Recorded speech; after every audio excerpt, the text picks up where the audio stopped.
right, good afternoon, everyone. It's good to see all of you again. For those on the live stream, my name is John Hudak. I'm the director of the Office of Cannabis Policy. This is the third meeting of our Cannabis Hospitality Task Force, which is a legislatively directed effort pursuant to Public Law 2023, Chapter 679, or LD 40. The task force is charged with reviewing how other states regulate cannabis hospitality establishments and to draft policy recommendations for regulating those establishments in May. Our meetings and discussions will result in a report to the state legislature with the task force's findings and recommendations. It's been a few weeks since we last met, so as a recap, you heard a wide range of ideas for what cannabis hospitality could mean and look like in Maine in our first meeting. In our second meeting, we discussed what kind of cannabis hospitality establishments or business models make the most sense for Maine, what licensing would look like for those businesses, and how different methods of consumption are to be regulated.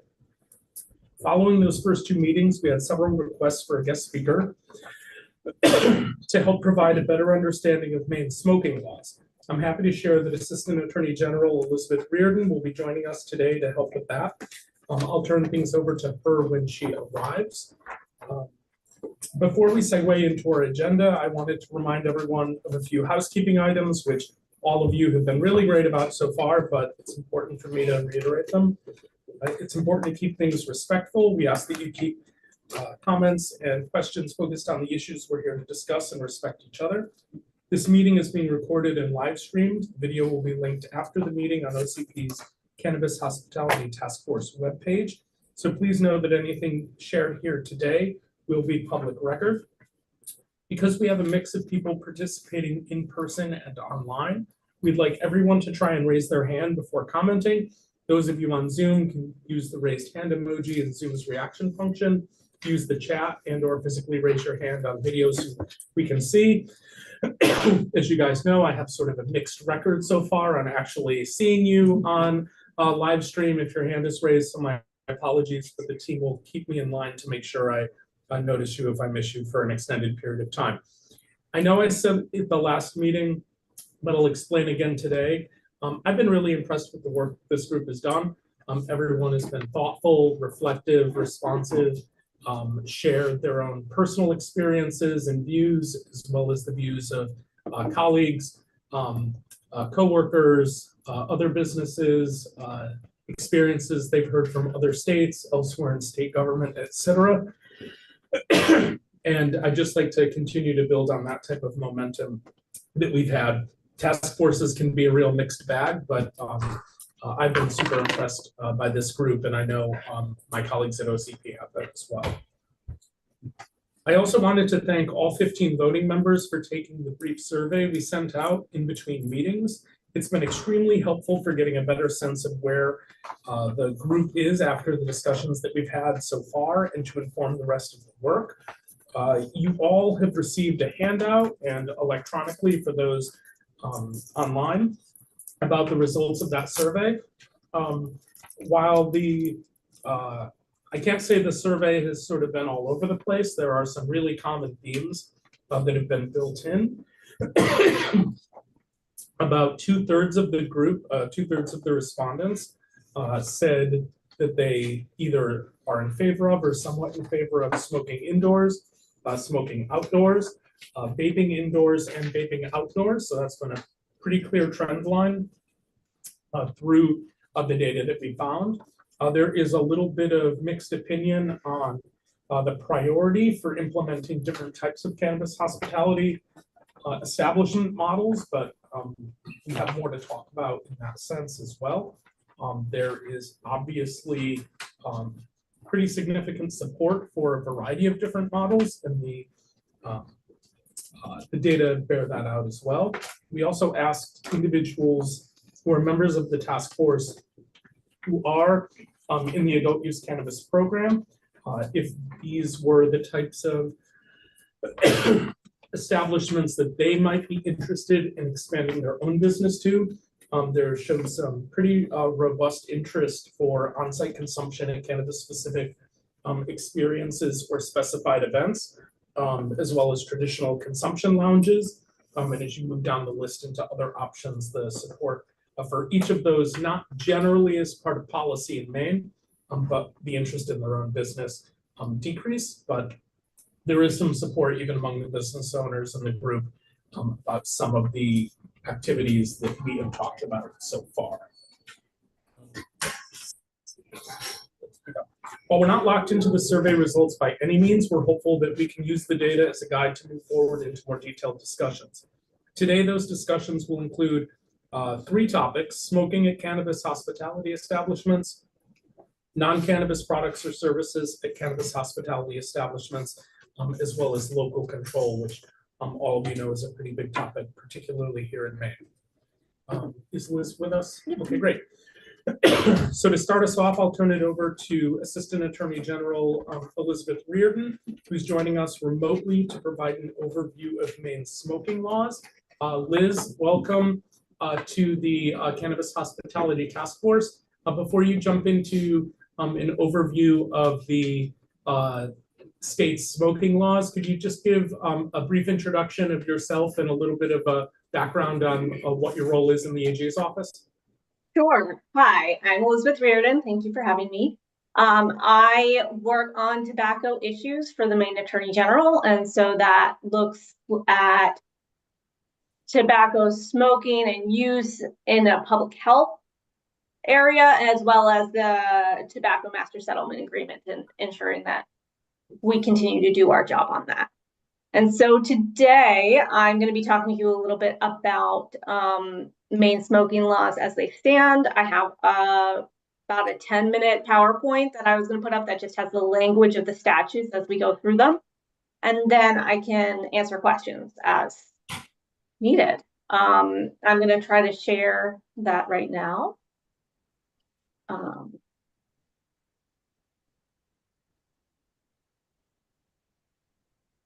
Okay. Yeah.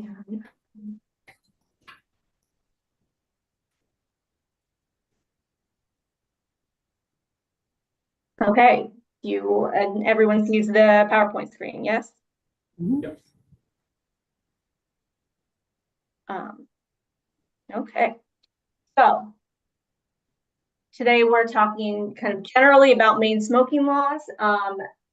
As you know, Maine smoking laws have to do with more than just smoking tobacco. They're pretty broad. They cover really anything you can imagine smoking or vaping or using an electronic smoking device. The definition for public health purposes is smoking includes carrying or having in one's possession a lighted or heated cigarette, cigar, or pipe, or lighted or heated tobacco or plant product intended for human consumption through inhalation, whether natural or synthetic, in any manner or in any form. Smoking includes the use of an electronic smoking device. So again, very broad, covers pretty much anything you would smoke and or vape. And then again, the language for the smoking prohibition is fairly broad. Smoking is prohibited in all enclosed areas of public places, including bus shelters and outdoor eating areas as provided in a section we'll cover, and in all restrooms made available. Are you advancing your slides on your screen? Yes. They are not advancing past the title page on ours. She needs to go into presentation. Interesting. Yeah, the presentation. There we go. Okay, that's where we're good now. Perfect. Thank you. Okay, great. I'll just move that one. Okay, so I just read off the definition, and public places again defined extremely broadly. I'm sorry, we're on the next one. It's prohibited in all public places, and a public place is really anything open to the sky in which the public is allowed or invited. So that's pretty broad again. And then we kind of drill down more specifically. I'm talking today really about areas that have to do with hospitality. We're not going to cover like daycare centers. I don't think that's needed today, but in terms of someplace like restaurants and bars, in addition to being prohibited within the building, smoking is also prohibited in an outdoor eating area or any area where the food or beverage could be consumed. So this is more than just a table service setting. This would also be picnic tables set up outside of a cafe, etc. And then we move on to just the places of employment in addition to kind of the indoor requirements. When we're talking about a place where individuals are employed, an employer must establish a written smoking policy. They must prohibit smoking indoors, and they must prevent environmental smoke from circulating. These are all to be written and provided to employees as requested and generally. We've been fairly involved in forming those sample policies as well. So moving on to just exceptions, because I think that's what we're looking at here. A hotel room itself, so the room rented to an individual can allow for smoking, not the lobby, but the individual hotel room. A business not open to the public. So that is more defined. It says smoking is not prohibited in an enclosed area of a public place during a period of time that the facility containing the enclosed area of the public place is not open to the public. During its normal business hours, a public place must be closed for at least 1 hour to be considered not open to the public. So this is a business when it is not open. Certain licensed gambling establishments may allow for smoking. For example, there is one license for a tribal gambling establishment that may allow for smoking in the state. Also, the first of our 3 grandfather clauses, off-track betting facilities established before 2003. Ones that have been in operation since prior to that date can continue to allow for smoking in the betting facility.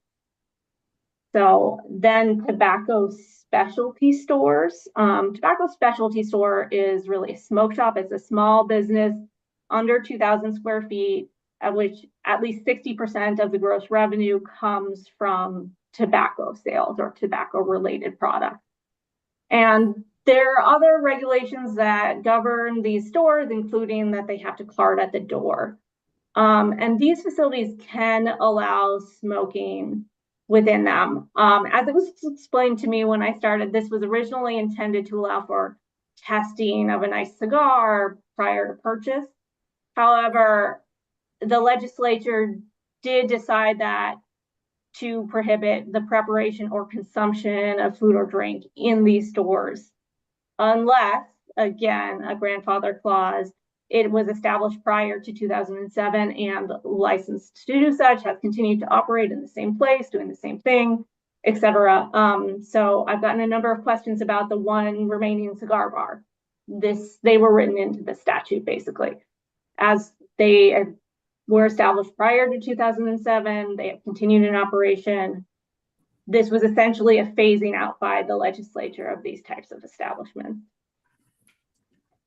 And then finally, the last exception that I have is qualifying clubs. So certain veteran service organizations established under federal law prior to January 2004. So again, the third grandfather clause that allows for these very specific group of veteran service organizations not open to the public to allow smoking inside. However, in order to keep doing that, these clubs have to have a unanimous vote by the employees. Whenever they hire a new employee within 30 days of a complaint, they must have a majority vote of members at least every 3 years, and they must have detailed written smoking policies. Again, they're pretty extensive rules having to do with how these votes have to take place. I'm not detailing them because, again, they really only apply to this very small group of clubs, but they do exist. And then finally, I just wanted to put up the use requirements for cannabis. I'm not an expert. I am happy to discuss, but I just wanted to note that this is actually even more restrictive than the general public smoking requirements. They, according to the statute, it really only allows for cannabis use in a private residence or on private property, not open to the public, where the person has explicit permission to use cannabis. And so that was a very quick overview, but I'm sure that the questions are where we wanted to be anyway. So what can I answer? Really appreciate that. And the concise overview, as well as some of the exceptions. I'm going to ask the first question and then happy to open to the group. Yeah. You had mentioned one, there's one, let's call it a smoke shop for Yeah. shorthand. Yeah. Does that still exist, or a cigar bar, sorry, does that still exist or is that phased out? No, there's one remaining. Got it. And then in terms of, are there many off-track betting establishments that meet the pre-2003 requirement? So not that I know of. If so, I haven't received complaints about them. So we don't specifically license these organizations to do so. They would have to have had a license. They have to have a general retail tobacco license. And then if it were, say, the one remaining cigar bar, they would have to have the food and drink license from health inspection. So I wouldn't specifically say you know, specialty store that existed prior to this time that has always served alcohol, you can continue doing that. It's simply that they continue to have the license from HIP and a retail. So I wouldn't be tracking them in that manner. Appreciate that. Happy to open up to the group.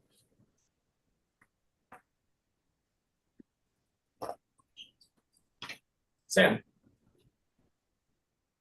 Hello. First off, thank you for that presentation. Really enlightening, and appreciate having all of those things, pulled out specifically. My first question, at least, and I'll leave it to other folks and maybe hop back in later. But that one cigar bar that's still in operation, and so they're allowed to serve food.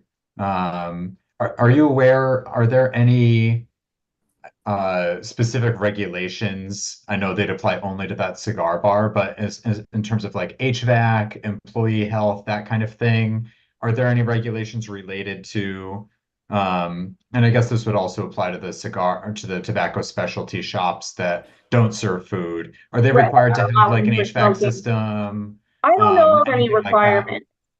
I don't know of any requirements. And I think when the legislature was contemplating these, they didn't contemplate it being constant smoking. It was like once in a while someone would taste a cigar. And so I don't think there aren't any regulations that I know of. But maybe, yeah, I'm not aware of any. Okay, thank you. And actually just a really quick follow-up to that then. I've never been to one of these tobacco shops, and I don't know how many there are. Are you aware, I don't know if like the operational details, are any like a business model of like sit down and like smoke a cigar while you're here that we serve to you, or it is more like trying samples like that Yeah, sort of? I don't know of any that are essentially a lounge, and part of that is the fact that they can't serve anything. So yeah, yeah, I don't know of any that are meant for staying and enjoying on the premises. Okay, thank you. Anne? Thanks for being here today. I think one of the things is we're trying to find some consensus about a model moving forward. And with the legislature, if there's an appetite to create an exception. And I'm wondering, are there areas in the law, like some people had mentioned, smoking outdoors before kayaking? I know that, how would you, if there was an exception to be found to allowing for smoking, do you see that anywhere as the law is written right now? Is there an exception to be written in? Or as the law is written right now, is there? is there an exception that would allow for smoking, for example, smoking before kayaking? Is Yeah, that the question? yeah, I mean, that would be outdoors, not necessarily in an enclosed public space or where food and beverage was served. So it's potentially. So, I mean, I'm talking general smoking, not specific cannabis use, because you run up against that other statute I raised, which is it would have to be on private property, not accessible to the public, yeah. right? But if we're just talking about general smoking laws, it is there is a potential there for something that's, as you said, outside, not not around food and beverage. But both of the laws around cannabis smoking would have to be changed as well, if it was. I can't really speak to that, as I said, but it does seem like if we're talking about a public group gathering, it would be complicated to figure out how that would fall under the statute for main adult use cannabis consumption. Thank you. All right, Rochelle and then Lisa. Or Lisa, did you have a follow-up on that directly? Yeah, so Elizabeth, we do have a campground that we license called Camp Laughing Grass. Mhm.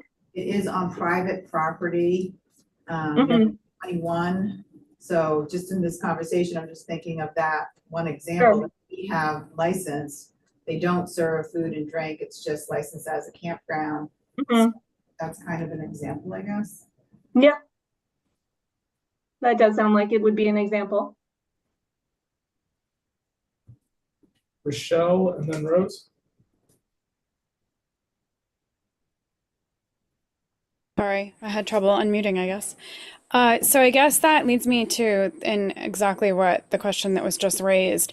So that definition of smoking in the cannabis realm is pretty restrictive, considering all of the things we're discussing.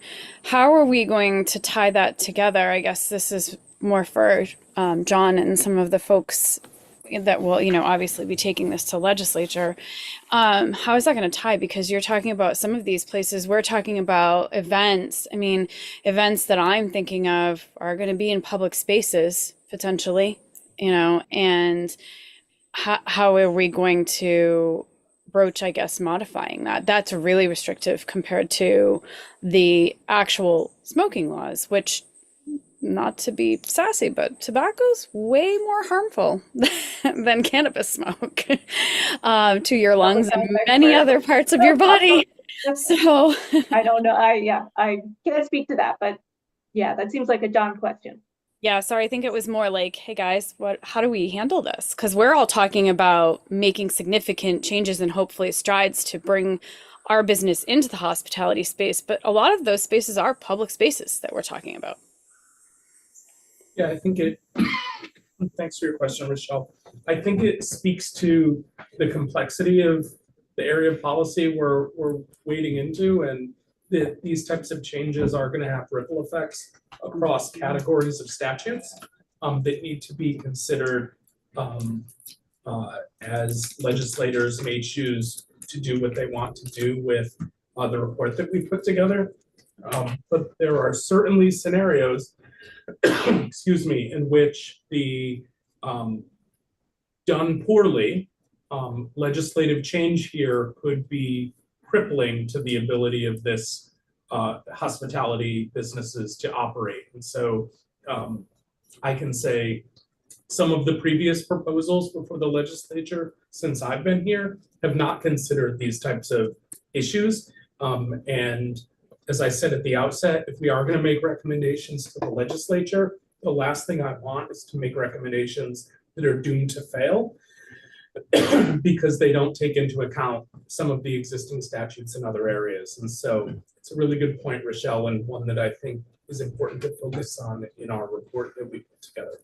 So I guess is our goal at the end, sorry, just to kind of like maybe clarify a little bit further, when we come up with all of our recommendations and, you know, thoughts that we want to move forward, is our goal to actually bring that to, or your goal, I guess, not, you know, us as a committee, but your goal to bring that to, like, say, the AG's office first, and, you know, talking with tobacco policy before we actually submit it to legislature so that we aren't running into sticky situations. I mean, you know yourself, you worked, I think it was you, or I mean, correct me if I'm wrong, your department worked really hard to remove the requirement of us all having tobacco licenses for all of our locations when we weren't actually selling any tobacco products.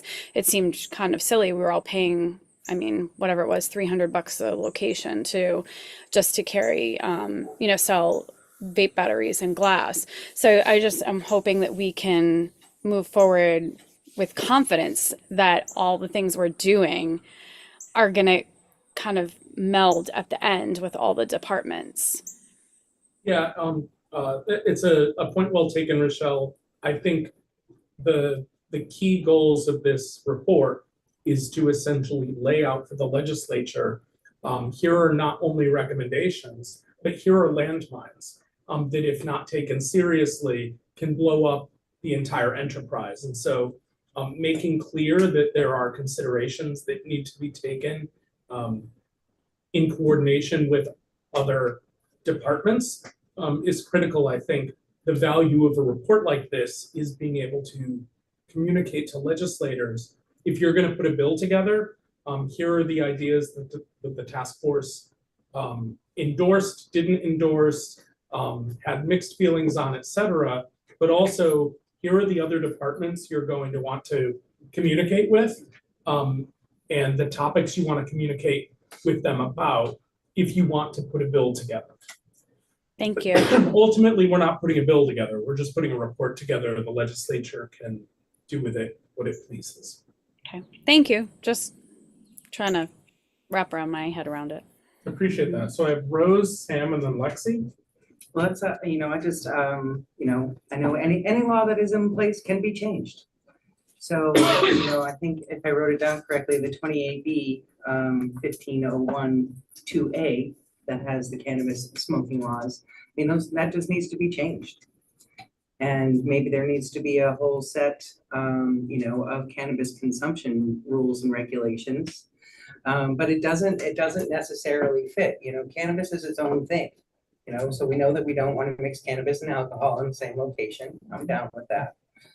I can go to the old port and go to a bar and go to a cannabis shop if I want to. Not today, but eventually. You know, and it goes without saying that if you're going to have a cannabis consumption place, you're going to need food. You're going to need some drink. And so, you know, whether the goal is to come up with a whole set of cannabis laws and how cannabis can be consumed, where, when, and how, you know, but some of those rules, you know, the rules that apply to tobacco, I think it's a very different demographic even that we'd be looking at, because, you know, who is to say that, you know, if I choose to eat in a place where I can consume, you know, a joint and a cheeseburger, that's my choice. I mean, we do have still freedom, right? And so people, you know, I just feel like, sure, the general population is welcome, but the general population isn't gonna go, right? So think reasonably about people who will consume, who will, you know, support these kinds of businesses and who will come to Maine because these businesses exist. You know, we need to make laws that allow and promote cannabis business, not to regulate and squeeze them out.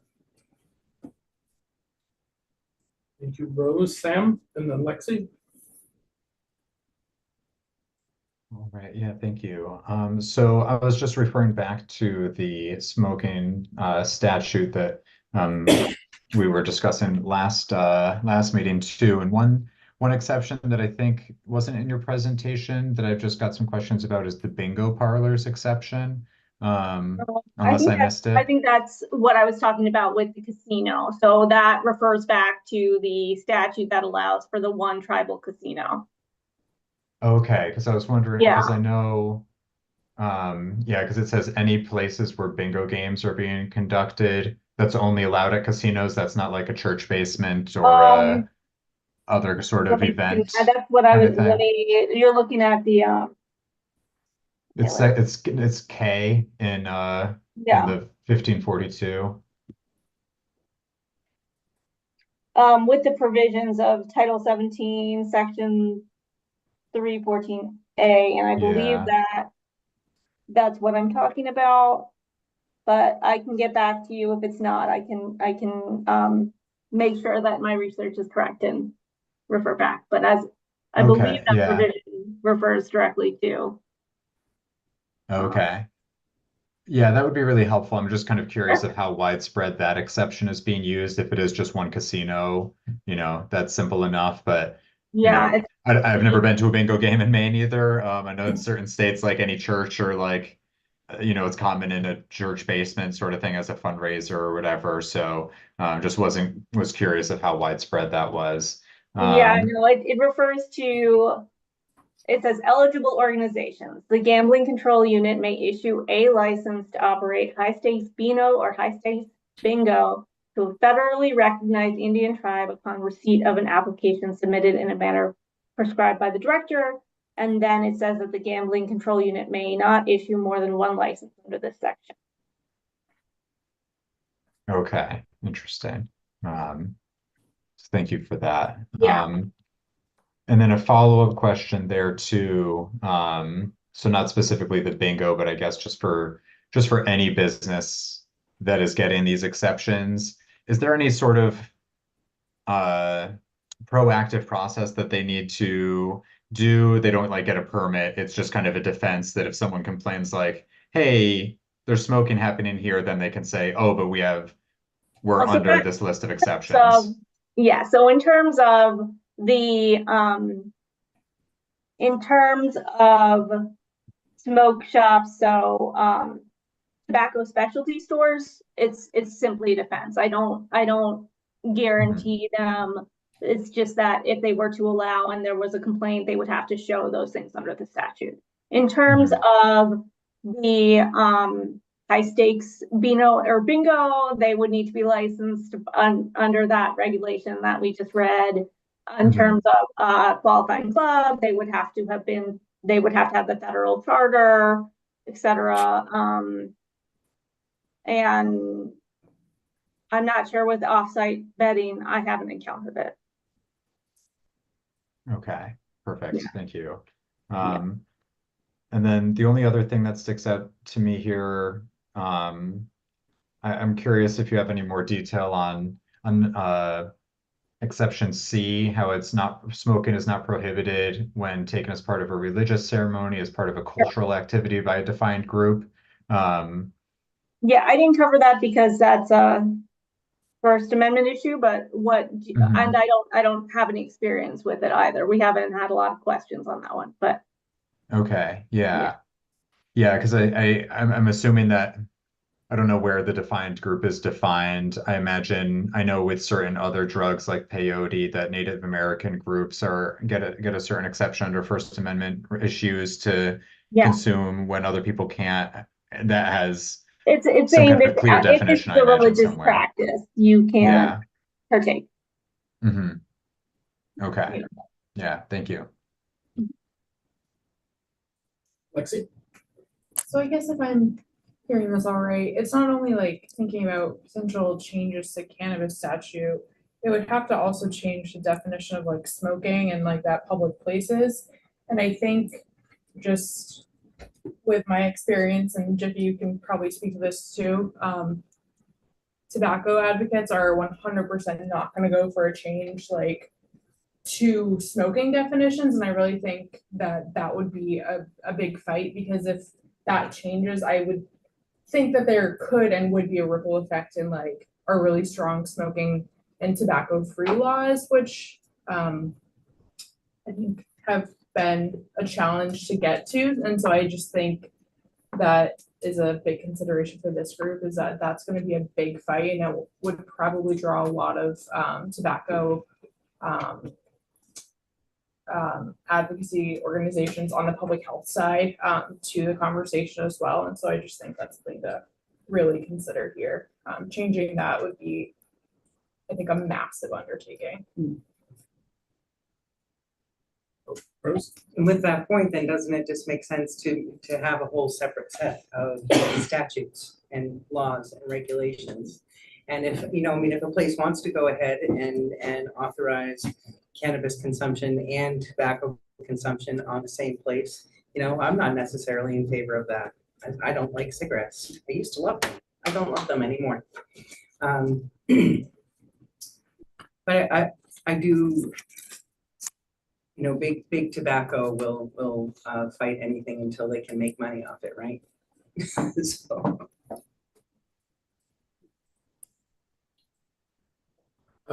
Okay, Steve? My question's for Liz. How you doing? Thank you for coming. Where does the state draw the line with private property becoming a public space versus private property staying as a private property, being that even if people show up to that property? I haven't had the opportunity to work on an issue that had that as a question, so I don't have a good answer for you. Okay. My thought was that if you have a private business that's private property, and if it's not really open to the public, but you allow people to come there, would that be a workaround for that? It seems like if people are just coming, it would probably be a public place open for business. Okay. Yeah. But I'm just answering off the cuff, like I haven't. Yeah, like I think my question would be like how to go around that and keep it as a private space, even though people can go there. Yeah, and that's an interesting question that I cannot advise on. Okay. Nate, you had a hand up earlier, and I missed you, so let's go Nate and then Sam. Thanks, and thanks, Elizabeth, for being here. Steve's question was kind of along the lines where I'm struggling is a place of where does the line of a place of public accommodation stop? Because I think there's main human rights issues with letting some folks in and some folks not in. So I don't understand how you can license a facility but only let certain people in. I'm not advising that you do that. I'm not sure I understand what the question is. Yeah, I guess I'm formulating as I'm talking here, sorry. No. Well, like the campground, for example, is that considered a place of public accommodation?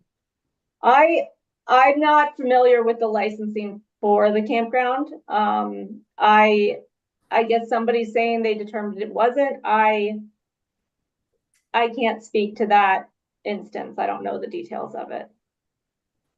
Okay, I appreciate that. Thank you. Yeah. The campground, sorry to interject here, but the campground scenario, like you're buying your way into the campground, right? So if that's the delineating factor, well, why couldn't they buy their way into the social club, into the building? This is a question for me. I would say that buying your way into a social club would violate a number of smoking laws. Yeah. But not a campground. I don't know about the campground. I can't speak to the campground. I know it exists. I don't know the specific. All right, Sam, and then I know Anne, you had your hand raised and then it came down. I'll jump back to you after Sam in case it strikes you again. Yeah, so I'm just still, reading through this statute and things keep popping up. But one other thing that stuck out to me, down at the very bottom under limitations, and that's all about simulcast off-track betting facilities. So my understanding of that is, you know, it's not like you're at a racetrack, but you're at a business where they have like racetracks Yeah, on that's- TVs. Is that Yeah. right? That's true. And so I see in there, you know, I guess a quick statement and then a question. It's got this, you know, 1 through 7. It basically has some effectively regulations or, you know, at least restrictions in the statute of things like no employees have to pass through the smoking area, et cetera. So that's something kind of a framework for us to look at to the task force. I mean, this is an area where there's already state restrictions on smoking on smoking and employees and that sort of thing. So maybe that's a good model for us to pull from. But then my question regarding that is just it looks like there's 4 of these, at least that I found through a quick Google search. Who's in charge of regulating these in terms of making sure that they're complying with these 7 exceptions? Is that because it's gambling, it falls under the gambling regulator, or is there any other kind of entity? Aspects of it that would, if I were to receive public smoking complaints about it, or if and then I would investigate, but I haven't. Okay, so it's again kind of more of a complaint-driven process rather than a, hey, in order to have your business license, we have to make Correct. sure that your smoking area is Correct. up to code. Okay, thank you. Right. Anne, I wanted to check back in with you. Are you good? You have a question? I realized I had a question for the group and not for Elizabeth, so I will just save it. Okay, Scott? I just wanted to chime in briefly as a former law enforcement officer and criminal law attorney. Just a general basic question to the group. All of these businesses are licensed by the state to perform certain functions, but they're all privately owned. So a privately owned business can allow any customer it wants, or can make rules to keep customers out that they don't want. So in that regard, private businesses can control people who come in and out. And if it's a private business that is open, it's private. So if it's a campground, or if it's a bar or something like that, even though it might be privately owned and you're only letting certain people in, it's still a business that has to be licensed by the state and it has to follow the licensing rules, or they get their license taken away. And that's how all the smoking laws apply. So kind of addressing Steve's thoughts, and I see where you're coming from, is, there really isn't a workaround for that. You're either a private home and you have your family, or you're not. You're a business, even though you might not be conducting business with everyone. The only exception that there used to be in Maine that might be worth looking into was what they used to call bottle clubs. And those were sort of like your veterans organizations and things like that, and they had a different license, and I can't speak on that. I'm not familiar with that, but I don't know if those would fall. I suspect they would probably still fall under the smoking regulations, but maybe that's some sort of exception area that you might want to try to go into. I guess the question for the AG's office then is, there are obviously protections in place about exclusion at private businesses for a host of human rights related statuses, correct? Are you comfortable running through that? But not at this moment in time. I can go back and provide something later, but I'm not ready to provide information on that today. That would be great. Thank you. Yeah. All right. Any other questions for the AG's office? All right. Well, thank you for joining us and for the presentation. We really appreciate it. We'll, Lexi from our team will follow up with some of the homework assignments that you committed to during the presentation and things to get back to the group with. So We really appreciate your participation and have a great day. Thank you. Bye. All right, Anne, do you, response to you now?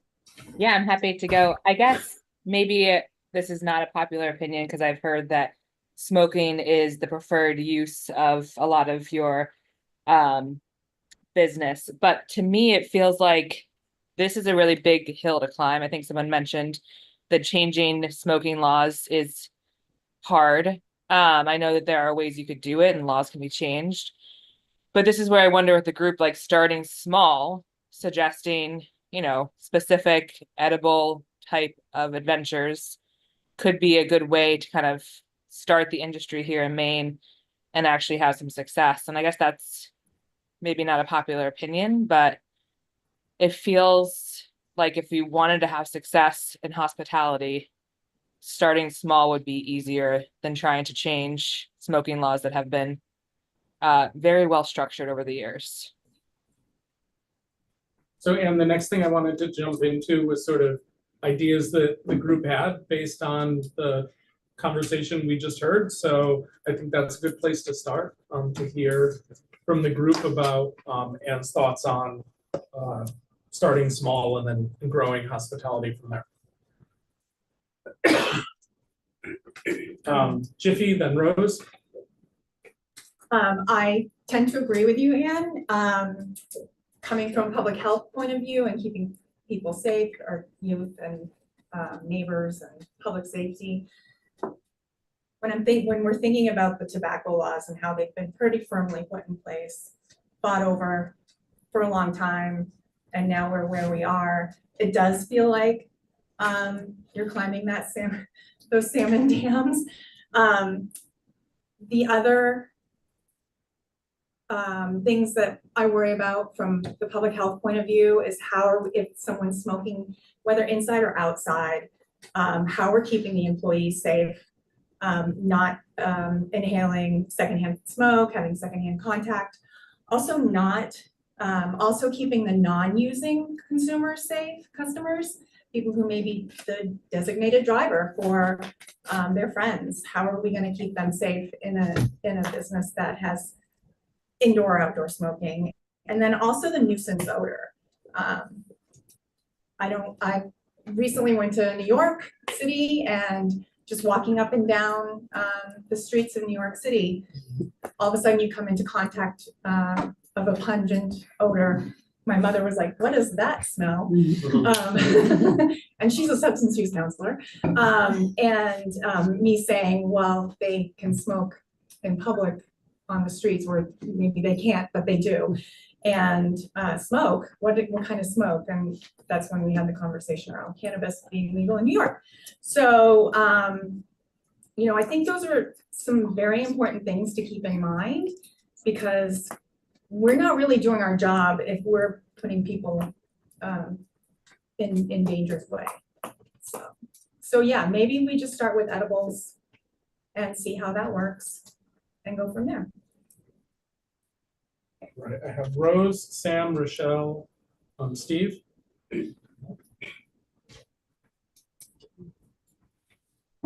Rose? My opinion and my very limited survey of talking to people who I think of to talk to about this when I'm talking about it.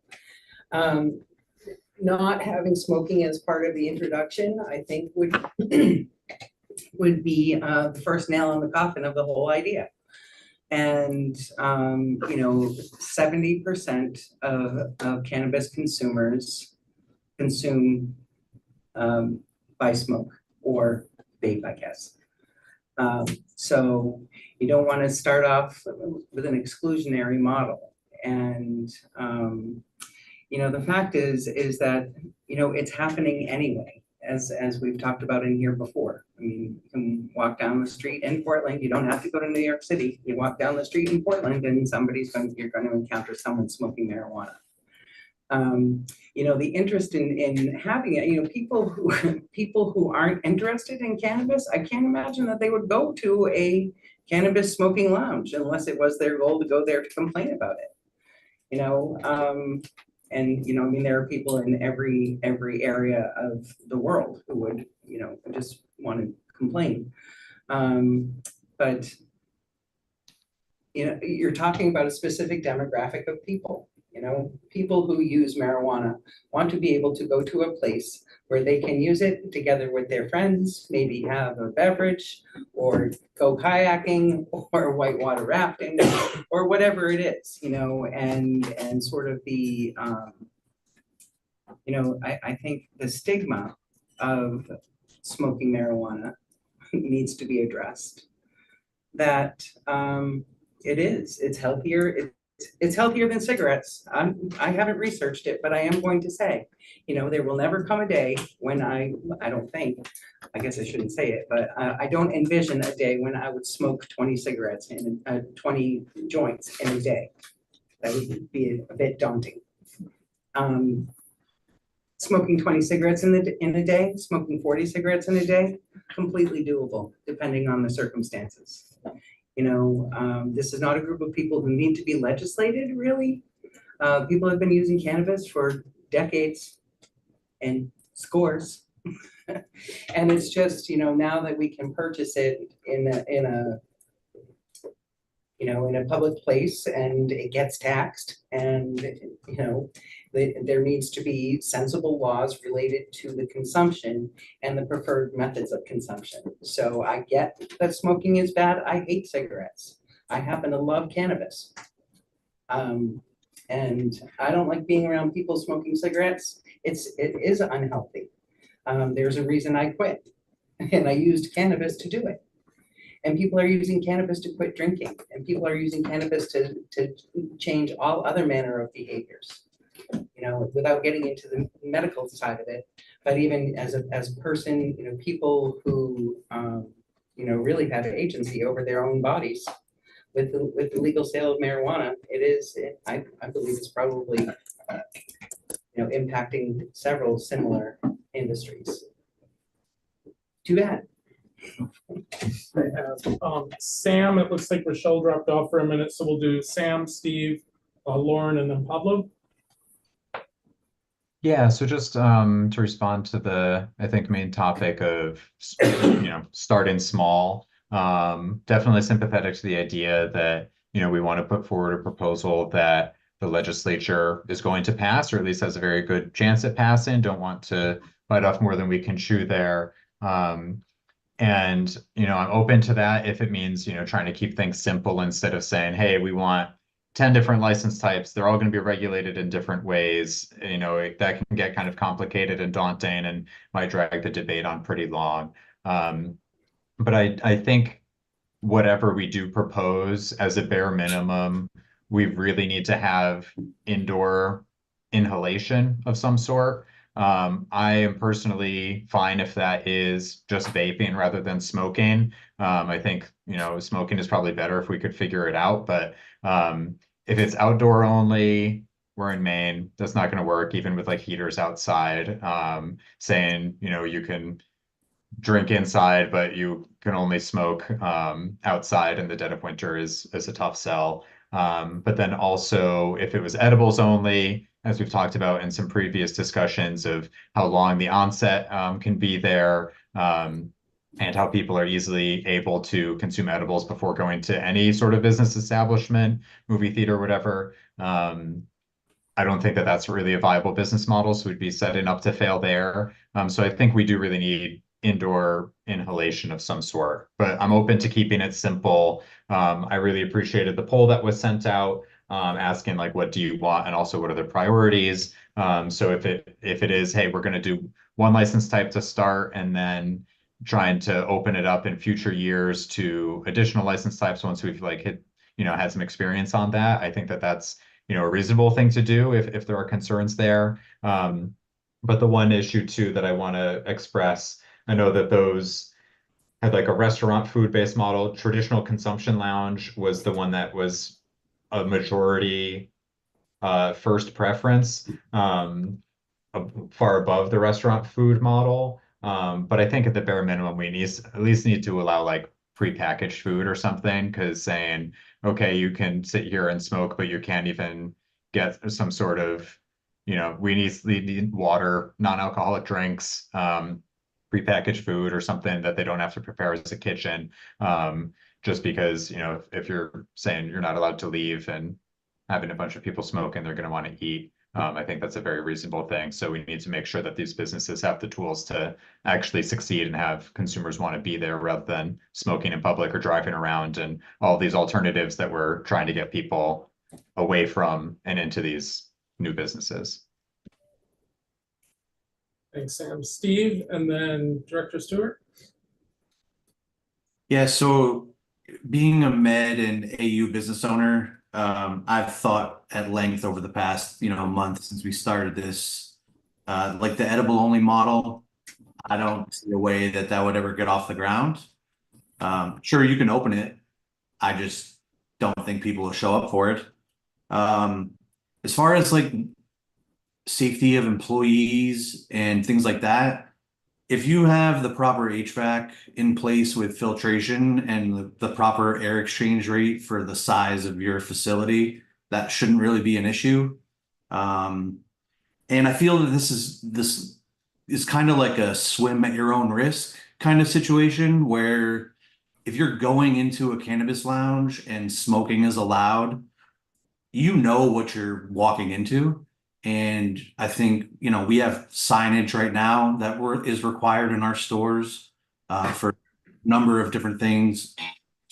And, with proper signage and a swim at your own risk type of mentality with this, people know the warnings, and we can educate them on the warnings and leave it up to them to decide if they want to go into a lounge that allows smoking, even if they don't smoke. So that's my thoughts on that. Thank you, Steve. Director Stewart.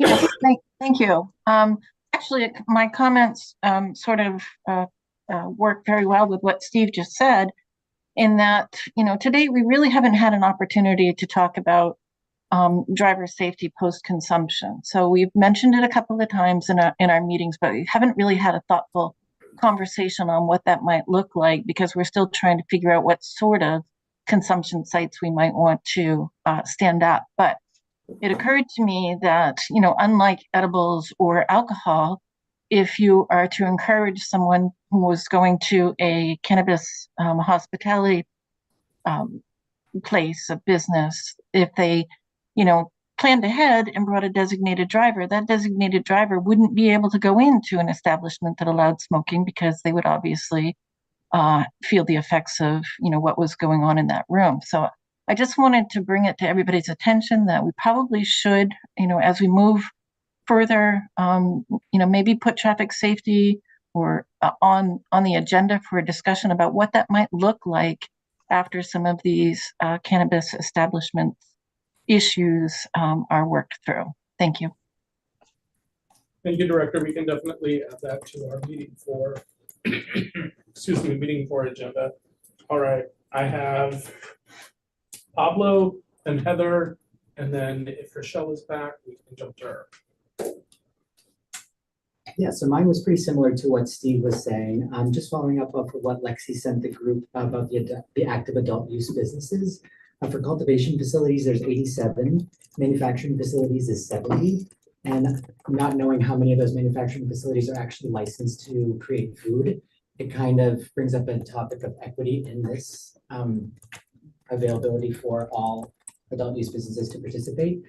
And so I think that kind of segues into what I'm thinking about a public health standpoint. Is I'm wondering if we could get a speaker or even just any information about the implementations of the HVAC air safety from that public health standpoint. I'm not sure if it's from another state that's already having these facilities active, but yeah, I just think kind of pigeonholing just a certain amount of facilities to actually offer like an edible only, even coming as an edible manufacturer. I think that's just, yeah, it's not going to work.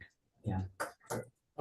We do have someone I have lined up for the 4th meeting who's worked on this and with businesses in Las Vegas and has dealt pretty critically with HVAC issues specifically. So I will double check with him that he is happy to speak about that very comfortably, HVAC specifically. I think he has a lot to offer in addition? And if not, then I'm sure he can recommend someone with a more specific HVAC expertise. Okay, Heather, Rochelle, and then Sam. Hey, thank you so much. This has been super helpful. I just wanted to follow up with what Sam was saying about, so first of all, I agree. I think we have to have inhalation. I think that, that's going to be what makes the model work or doesn't make the model work. But I do want to just, from what I heard from the AG's office, that vaping is the same as smoking. Did anyone else hear it that way as well? Because that's the way the law reads. So we would have to get the same exception to allow vaping as if we were allowing smoking. So we might as well try to get it for smoking if we're going to have to look at recommending changes to those indoor smoking laws, or the workplace smoking laws.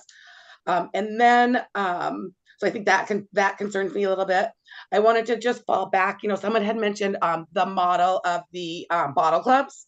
So those are private, those are not public institutions. People who go to those bottle clubs, they are a member of those clubs. And that's what makes those clubs same. I think it's very similar to what we're dealing with the campground model.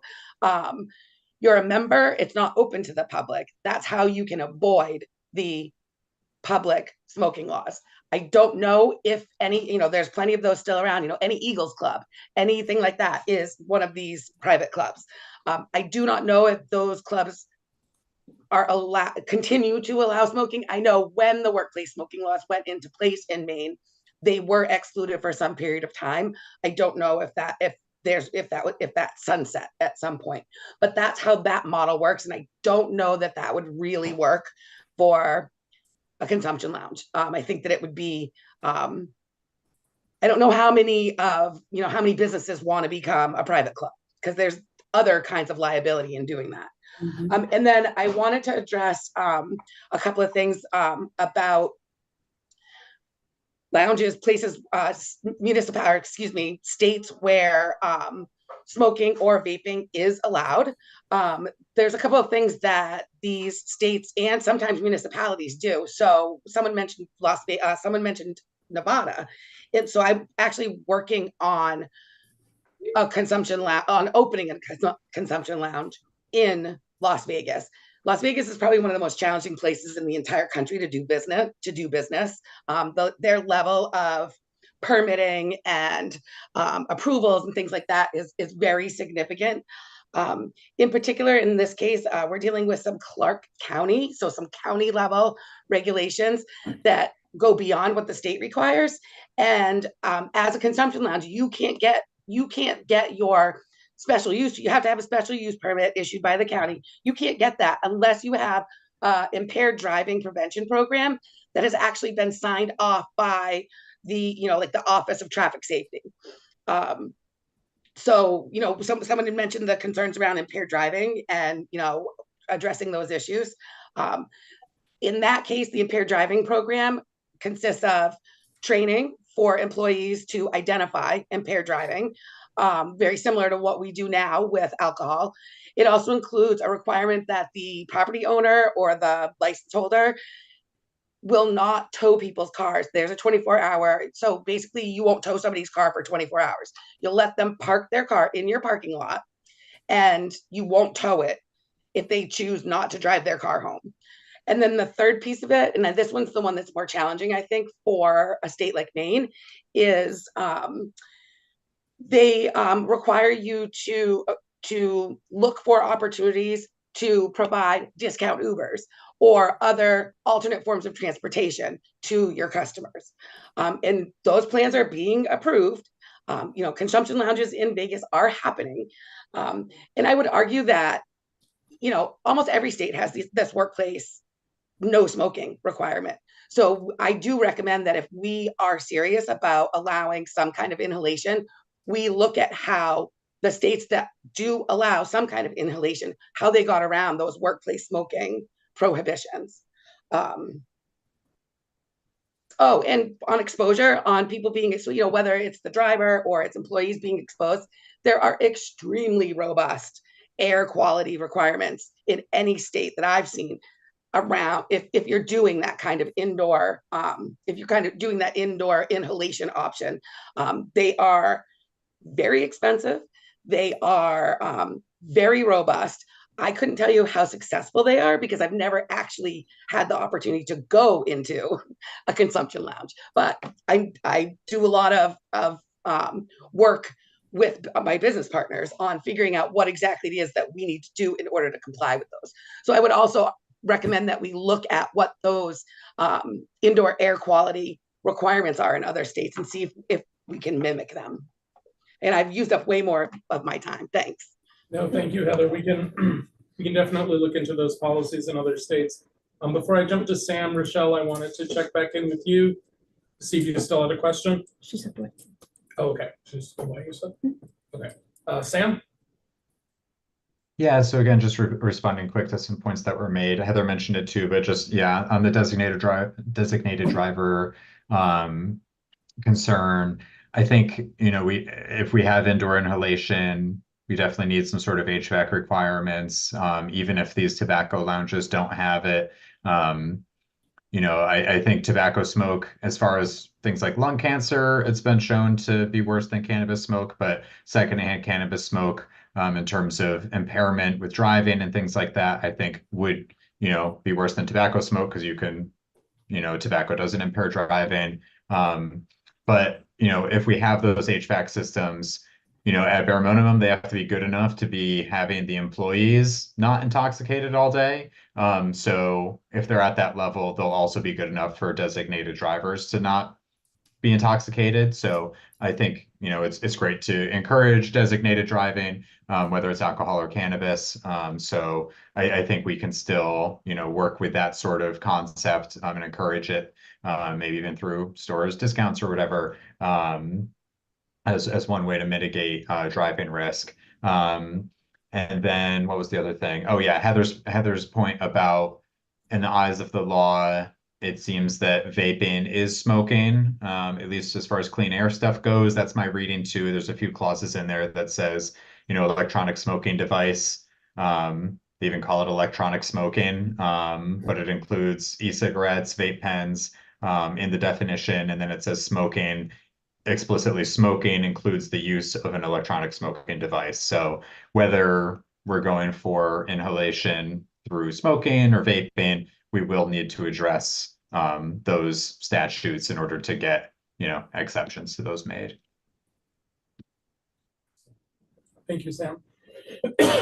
Lexi? So I just listening to Sam and Heather, I think I have a couple thoughts and also going back to what Director Stewart said. In terms of exposure for designated drivers, I also think about like first responders and like if there's an emergency in a lounge, like making sure that they're also not going to be leaving impaired because that's dangerous. So I think that's something to think about. I have been reading through some of the materials that were provided in the first meeting, and I think some states that have worked on this have also made sure there's like a separate room. So they're potentially thinking about designated drivers, like if that's the way folks wanted to go, making sure there is a space that no smoking or smoke can like get into, that employees and designated drivers can spend time in, might be an option. And then I am interested in the feasibility of the high enough quality HVAC, because I think in the first meeting, OCP folks mentioned the visit to the place in Las Vegas and like the standard that was set for health was already, even before opening, was already, folks were saying that they could not meet that. And I would not be interested in setting us up for immediately having to roll back health and safety standards for that. So I think that's a big consideration. Thank you, Lexi. We'll break in a moment. One of the items. Add a quick thing I thought. Sure, go on. Sorry. You can finish yours. No, please. No, I just, I think some of these places like Las Vegas, I would imagine it happened. Think about pre-COVID and post-COVID, I mean, I know more about high quality HVAC systems than I ever thought I would know in my life because my former job involved public schools. And, getting those back up and functioning post-COVID, there's certain particulate sizes that you can go in and out, but I think that there's a lot of information, a lot of knowledge around it, and none of this is impossible. That's my thought. Thank you, Rose. We'll definitely add in the conversation around HVAC systems, questions about first responders. I can say in my conversations with individuals who have dealt with these issues, specifically related to consumption lounges, I know that there are elaborate HVAC systems that do have sort of emergency evacuation settings specifically specifically there. So in the case of a first responder needing to come in, I don't know how quickly that works or how much of a cost addition an emergency evacuation would be.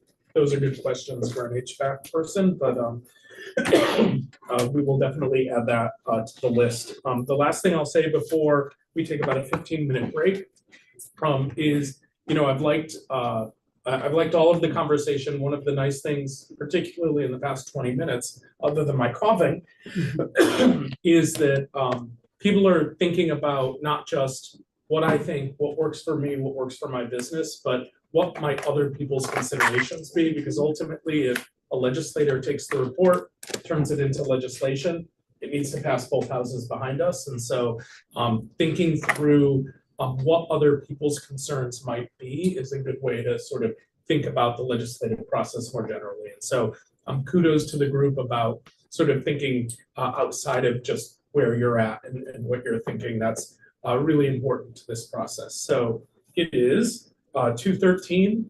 Should we break until maybe 2:30, Lex? Cool. All right, we'll see you guys back at 2:30.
Welcome back, everyone. Before we jump into the next topic, Steve, did you have a question off the bat?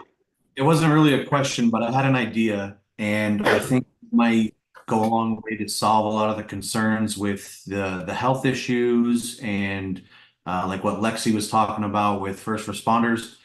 I think we're thinking about these lounges as a bar in the 80s where everyone is smoking at the bar and walking around and whatever.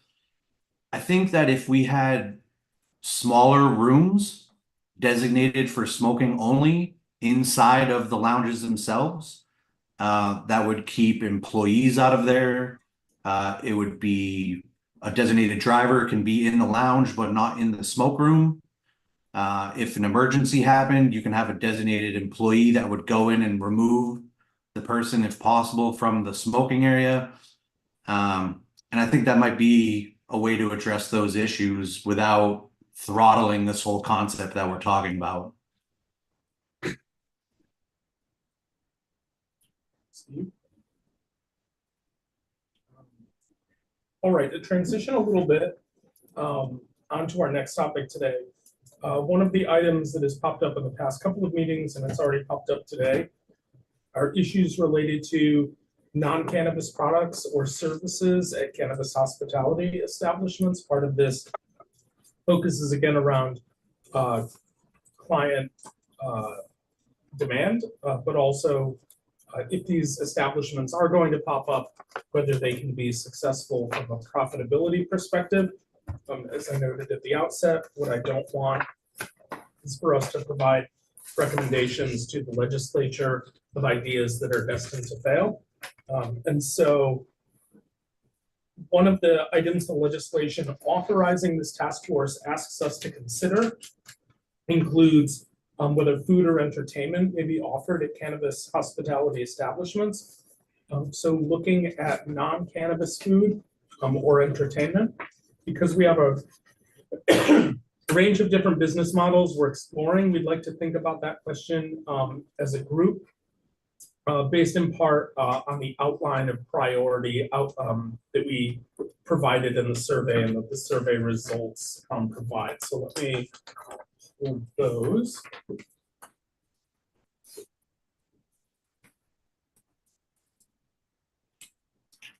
So Lexi ordered these based on individuals' first, second, and generally first and second choices, I guess.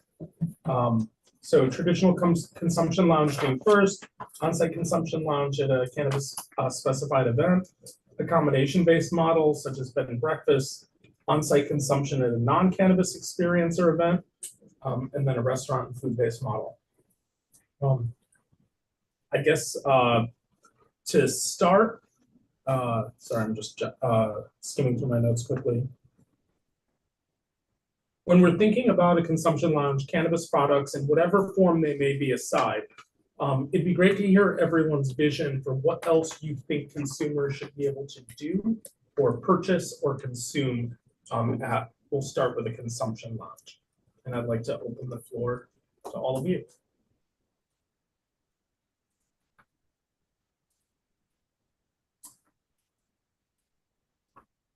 All right, Rose.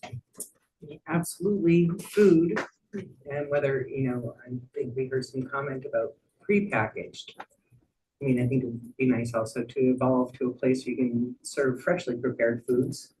And certainly, non-alcoholic beverages, but also maybe THC or CBD type beverages.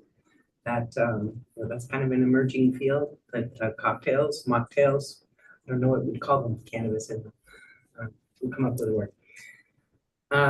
So those sorts of things, and we're not to the entertainment yet, right? Yeah, let's focus now on. Yeah, I mean, definitely food and non-alcoholic drinks. Heather, you're next. You with us, Heather? Yes, I'm sorry. I am right here, but my hand was up from the last time. I have nothing to add.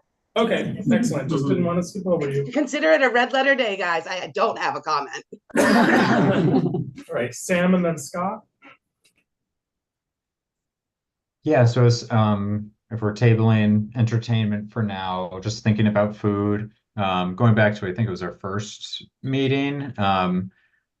In an ideal world, I think they should be able to serve, any sort of food, full kitchen, and then any kind of drink up to and including alcohol. And with the idea of, I still like that idea of, hey, you can get like a wristband for if you're drinking or using cannabis. I'd be okay with, an individual can't consume both, but I think a business should be allowed to do both. But I do understand, if we're trying to start it simple, removing alcohol doesn't seem like a big deal to me, and having it be a cannabis only establishment. But I think certainly should be able to provide any non-alcoholic drink, and any sort of food. I know that the kitchen, food preparation might be licensed separately, so it might be harder to do, but bare minimum, the coffee shop down the street for me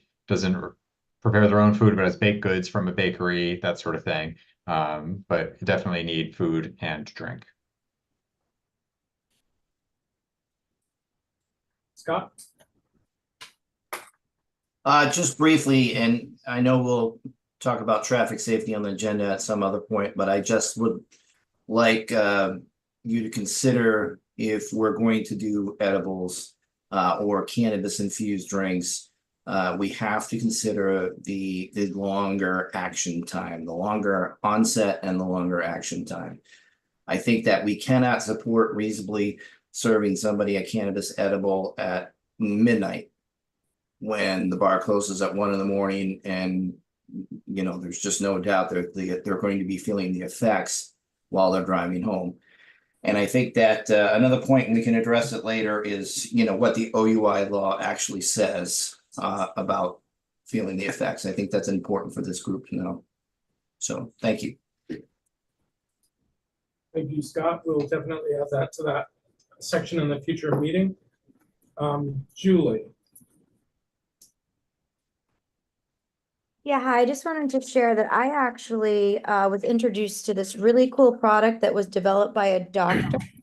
And she is actually marketing it. I have a sample here that if I make it to the next meeting, I'll hand around to all of you, but it's called Undo. And it's actually a soft gel tablet that it looks like it's still in some trial stages, but Undo relief is helpful in situations where cannabis is too strong, inconvenient timing, and when you're seeking mental clarity. You can expect to experience great sense of clarity and often described as a cool and calm and comforting. How it works. It is made from olive tall, a compound in lichens, many plants, made synthetically, and is also intermediate in the synthesis of cannabinoids. So you guys can Google that if you want. And like I said, hopefully I can make it to the next one so I can show you, but I believe it is readily available. That could definitely be a tool that, establishments could have if somebody isn't feeling, comfortable with how much they've consumed, or if somebody was concerned about, somebody leaving too impaired. That is something that this nurse practitioner has designed. So I just thought that was a really cool thing that I wanted to share with you all. Julie, other perspectives on things to be sold in potential lounges? Or reiterating what others have said, getting a pulse of the group is good in this sense. I think another option you could probably look at would be much the same as like what breweries do, is instead of having a full food option with it, you would, in which a lot of breweries across the country do, is they just contract with food trucks and other mobile entities to come in for specific days for those specific purposes, so you can have your food products. And it takes that brewery's idea or that cannabis's facility idea that they only have to serve one corner, what they make and what they specialize in. And they would leave the rest of the edible side of the specialization to those who are doing that for their own business. It's kind of a symbiotic relationship with them. And then also it expands their business, because if you expand out to your different trucks that you go to, then your clientele come in for certain other things. And from a regulatory side, it kind of helps separate that idea of cross-contamination issue. All right, Rochelle and then Ann. So I do appreciate where you're coming from with the food trucks, but to be realistic, anybody in Portland is they're gonna struggle with that type of model, because there's nowhere for them to park to be able to have a food truck sitting outside of the potential location. I mean, as it is, I don't know about you, but parking in downtown Portland recently is not very fun. And it's about $45 now, compared to in the fall, it drops to like 22. So I just think that if we restrict it to something like that, I know what you're trying to do, which is separate the two so that you're not having like this, oh, is the food contaminated with the cannabis and yada, yada, yada. I think most of us, you'll find, especially in the cannabis industry, and correct me if I'm wrong for somebody else, but our product's already prepared. So our flower is packaged before it even hits our locations by a manufacturing team. Our edibles are made and packaged before they're distributed anywhere, even put on shelves. So there is very little, I would say, very low risk of cross-contamination if there is a separate kitchen that is licensed by DAFs for kitchen production to actually make simple food, make simple foods, if that's the route we go.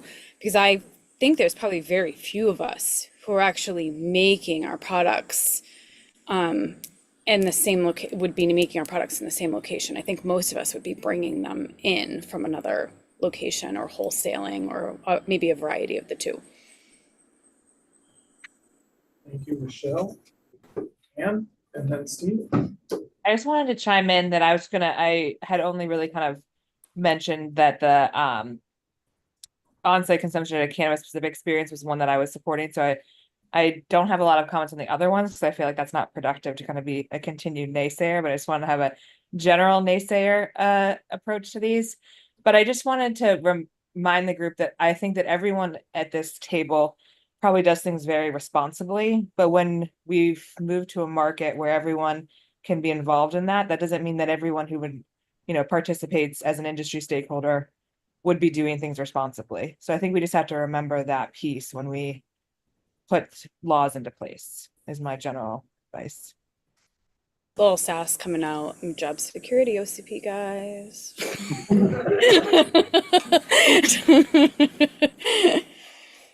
Steve, you're up. No, it was a mistake, sorry. Oh, okay. No worries.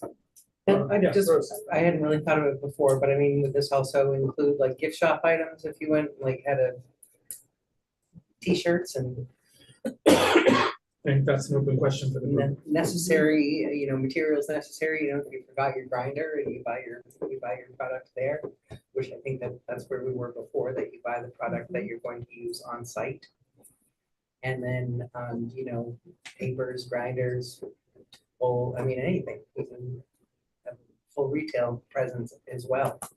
So let's open that question up to the group. I know statutorily that is referred to as paraphernalia, which has a pejorative connotation to it. So let's say cannabis related products. Swag. Well, I don't know if I'd call a grinder swag exactly, but yeah, cannabis related products. What are thoughts of the group about the availability of those for sale at these establishments? Pablo? This is kind of a little bit of a different topic, but could there be a repackaging service offered for people that don't necessarily finish what they have on site there? And that's done by someone that specializes in just doing that and puts it back in a tamper resistant package, just so people have the option to take things to go if that is an option, or they might have to just leave it there.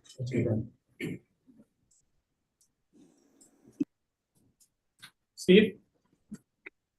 Yeah, I think if we have a retail license for this type of establishment, that we should be able to sell whatever we can legally buy. If we want a custom brand a bong and somebody wants to buy it from the lounge, they should be able to do that. They're obviously of age if they're able to enter. Anything anything that we can sell now, we should be able to sell there. Rochelle? I like Steve's thought process. Uh, because I mean, that is all it happens. I mean, people come here on vacation and they forget a pipe, or they, and they buy, we sell, I can tell you in the summer, like more of these like $10, $15 pipes because they throw them away. They're not keeping them. So that's a huge thing. On the tails though of what Paula was saying, that I think that's, I mean, a great segue. Would that fall under, I guess my question would be, would that fall under manufacturing? Because of course our manufacturing team does all of that for us, for anything that we produce, and any wholesalers that need our help doing that, or support packaging. So is that something that we would just use that license for, like somebody could use that particular license, apply for that type of license, and that would cover that activity? So I guess to answer your question with another question, Michelle, do you think that that activity is better reserved for individuals licensed as manufacturers, or is that an activity that you think should not be reserved just for that license type? So for repackaging of unused cannabis. I mean, it makes sense to leave it under that umbrella, but somebody tell me another way. I mean, I'm open to any ideas, but I was trying to think down a path of where we're not adding another, we're already going to try to add hospitality licenses to add another, do you know what I'm saying? And then we're adding another layer to the packaging piece. So I was just trying to streamline in my head, because it is complicated. No offense, the licensing process, if you have never done it before, is pretty complicated. It's daunting. So I was trying to like make that as simplified as possible. But talk to me and tell me what other avenue we could go down, I guess. Yeah, I had one thing, and then just to follow up to that first, I don't know if it would be specifically, in my opinion, on manufacturing, function alone. I think we could easily add language around a repackaging program into a hospitality license as one of the allowable and unallowable activities, and then potentially use the language that Rochelle was talking about.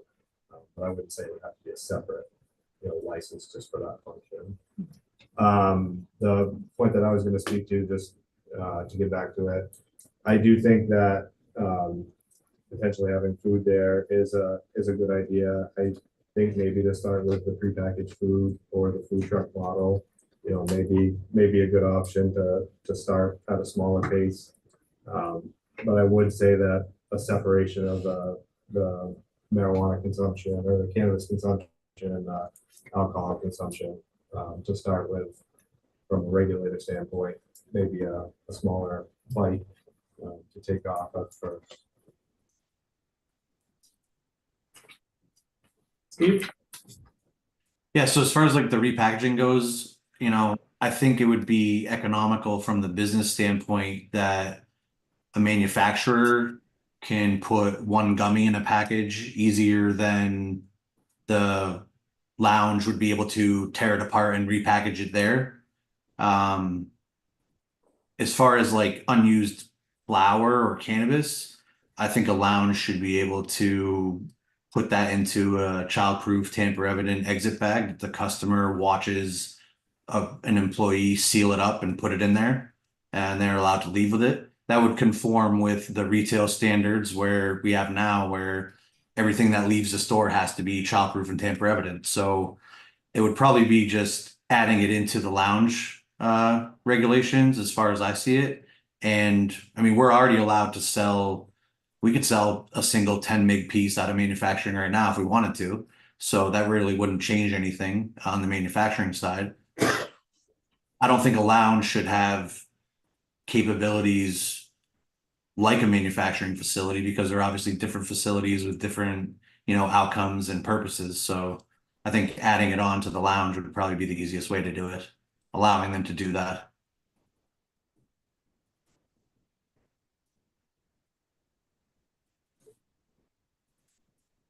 Anyone else on this topic? All right, let's I guess let me open up next to thoughts on the sale of other products in some of the other license types, or I shouldn't say license types, hospitality types that we've discussed outside of lounges. Are the views pretty much identical to what your view is on lounges, or are there differences based on the experience? Acknowledging that the sort of restaurant model is very much unique in its own, but kind of just sort of thoughts on that. So right now, the special event licensing, I mean, that's basically retail outlets to apply for a special event license to go to the Bangor waterfront, right? And they have to sell it like they do in the stores, right? It's my understanding. Yep. I mean, that seems like it's working. I haven't heard any complaints or gripes about that, so I don't know why we couldn't just kind of piggyback that over to, you know, those types of events that are close to that. I'll say I don't think we have a lot of data on that yet about whether it's working or not. Hasn't started yet. Yeah, it hasn't. So we can't say whether it's successful. I thought that there was a company that sold cannabis at the Bangor waterfront this spring or summer. Well, they weren't supposed to be if they were. I won't name them because I might have heard wrong. So We'll just, yeah, that's fine. But when that program gets up and running, we'll have a better idea of whether it's working or not. The waterfront notwithstanding. But that's, even though it hasn't started though, that's the premise, right? Like a store will apply for the license, they bring their product, they transfer it from the store to the event, and then they sell it, you know, and then it's the same product. They don't open it or alter it in any way. It's the same thing that's in the store. Yeah, and the business itself would have a tent at the location in which people from that business would sell. Yep. Yeah, okay. Lexi? I guess on that front, I would definitely be hesitant to roll like what we're talking about for a hospitality lounge into an event that's not a cannabis specific event, just knowing that there will be other people there that are not intending to go like into a lounge for one. And with that, like where, I know I've said this before, and I do not think alcohol is regulated perfectly or even close, but where there's already other retailers selling alcohol, it's harder to determine like, or say you cannot buy alcohol if you're coming here because it's different retailers. And so I think keeping track of like, well, did you buy cannabis and use it, or did you buy alcohol and you can't do the other, would get much more complicated at like a concert or an event or something like that. So I think that's just something to do. Anyone else? Rose? Well, sort of along those lines, I think, yeah, so I was just thinking about that. I mean, you know, over the weekend, I attended the Medical Cannabis Caregivers of Maine event expo at the Civic Center in Augusta. And there was a smoking tent, I think. I didn't go in. I was going to drive, so I didn't consume. So I mean, I think that's something that can already happen. I mean, that was a cannabis specific event and I understand it's medical, but you know, in the same way that if I go to Thompson's Point and I want to buy a beer, you know, we could, you know, maybe somewhere down the road consider the same thing, that, you know, I have a yellow bracelet if I want to drink a beer, and I have a green bracelet if I want to indulge in cannabis. Or, you know, because as long as you know that you know, given your consent or you know, that you've stated your intention, I guess.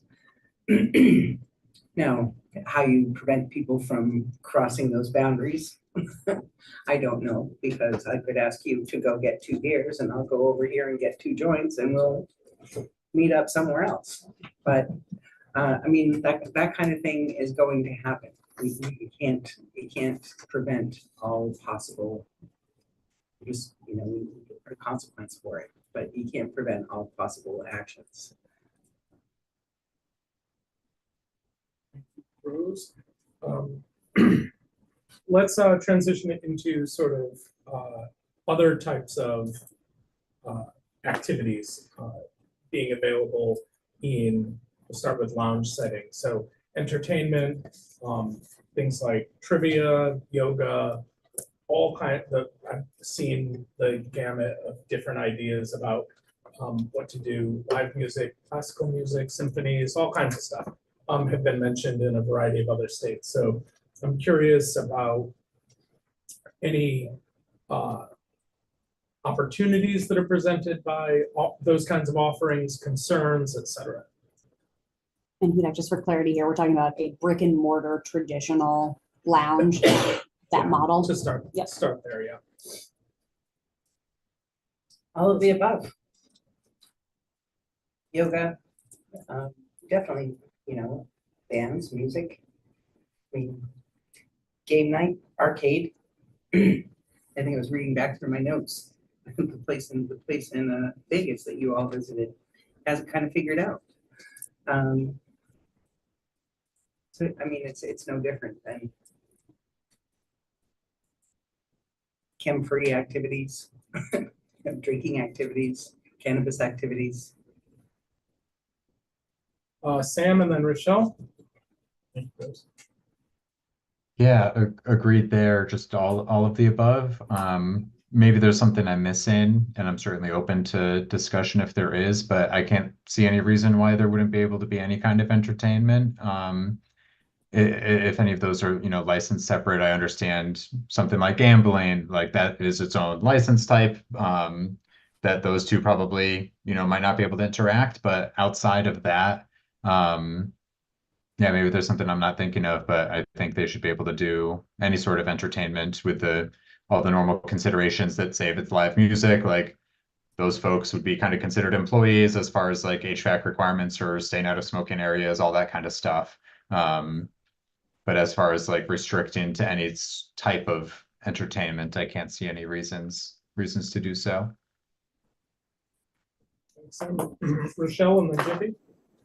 I'm just going to echo their sentiments. I think the same thing. And I also think that you'd find that, maybe I'm the exception to the rule, I don't know, but like if I go to an event, if I go somewhere, say I'm even at a bar, like when I go to Nashville, and there's live entertainment, I drink way less because I'm more interested in I want to hear the band, I want to dance, I want to, you know what I mean? Like I want to be active in what's happening.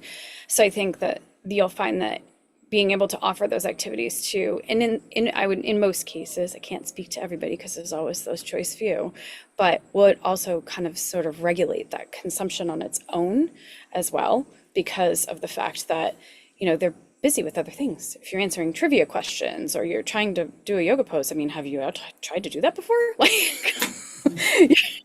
you're definitely not going to be able to sit and smoke while or I couldn't anyway. Thank you, Rochelle. Jiffy. I definitely agree that entertainment is probably a good idea, just because you're there for not just one reason. Plus, it also might keep people staying longer. One thing I do want to say, and it also, again, it echoes alcohol, and because I'm a certified responsible beverage server trainer, I happen to know that when you have things like trivia, any kind of contests, pool contests, anything like that, one of the laws around alcohol is that alcohol is not to be used as a prize. So I would definitely want to say cannabis, anything with cannabis in it, not be used as a prize. You can give away t-shirts, you can give away food, but nothing that's infused or things like that. Steve? Thank you, Jiffy. To your point, I'm sorry, I don't know your name because it's not up on the screen, the woman who was just speaking, but we're not allowed to give away cannabis for free right now in the adult use program. And I'm imagining that rule would apply to this type of license as well. Steve? Sam?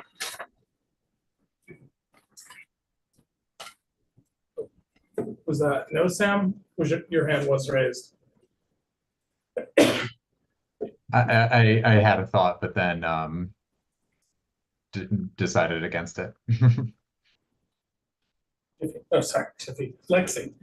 And I think going off what Jiffy just said too, and I'm less familiar with the whole RBS curriculum, but I think for alcohol, one of the statutes as well is that people providing entertainment cannot consume while they are like, so a band cannot be drinking while they're playing music at a bar. So I think that's something to consider too for the sake of parity, like if people are providing that entertainment, what they are and are not allowed to do while they're providing that service. So I can just speak to that. It's if they can't consume alcohol while they're performing, but if they can, if they're on break.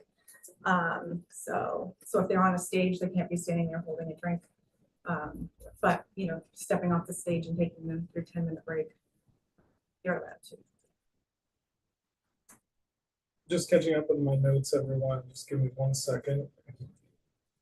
Oh, are there any other non-cannabis products or services you'd like to see offered at a cannabis-specific event or experience? We touched a little bit on this, but I wanted to open it past the sort of brick and mortar store that we were discussing.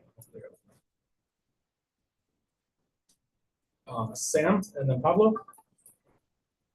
Yeah, with this sort of thing, you know, I think that we should have as few restrictions as is practicable. So, you know, leaving it open-ended up to the business of what they think is, you know, desirable. But one thing that comes to mind, I don't know if this is already required of, you know, any business in Maine, but I would want to be sure that, you know, say, you know, that they have to provide free water to people, in the same way that you would expect that at a bar. You know, it's a little bit different in terms of, I don't think it impacts absorption or anything like that, but just would always want to make sure that that is, you know, in the law if it's not something that every single business statewide already has to do, so that people, you know, don't get dehydrated out of fear of buying a expensive bottled water or something like that.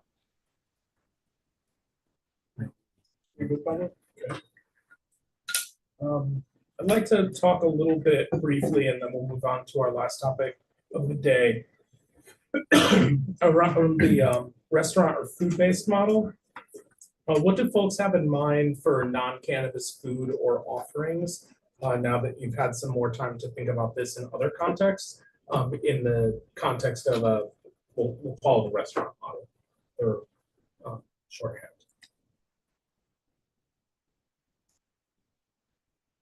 Any additional offerings, anything unique about that model that maybe you want additional restrictions, et cetera? I think in our initial, sorry, hand raised. Yeah, you're good. In our initial meeting, you know, I mean, it was sort of like the idea of putting, you know, I was just thinking like Thai food, but you know, 2.5 milligrams, 5 milligrams. So that sort of thing or had none.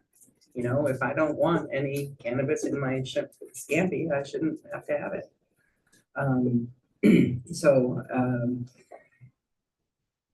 of course, you know, then there's the education piece that tells, you know, a person who is not desiring cannabis that cannabis is served on premises. I mean, I would assume they'd know that, and it would be clearly, you know, like contains nuts on the menu. It contains cannabis.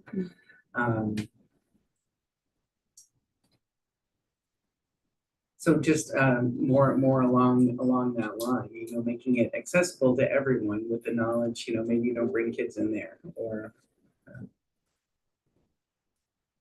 I know people who allow their kids to be around cannabis, but I don't think they're the majority. I'm thinking maybe beforehand, as like most of these are going to be reservation based, like almost like an onboarding, like welcome type package, you know, where they're getting like training on safety and driving with cannabis, and like they're kind of like a precursor of safety and just things that they can need. Is that for the consumer, you mean? Oh, yeah, for the consumer. Okay. Yeah. So like as if they were to make a reservation, then they would get almost like a little concierge service email being like, here's some resources for you before you visit, how the laws work in the state if they're visiting. So just thinking about adding that in. You think about sort of alcohol experiences, like if you go to a whiskey tasting, they talk through a lot of stuff, so Yeah. that's sort of modeling that. Yeah. Because this may be some consumers' first time even consuming cannabis, so maybe just like a little educational, very just like short and sweet seminar, just like details before they visit, just to kind of get them ready for it. John, can you restate the question you asked again?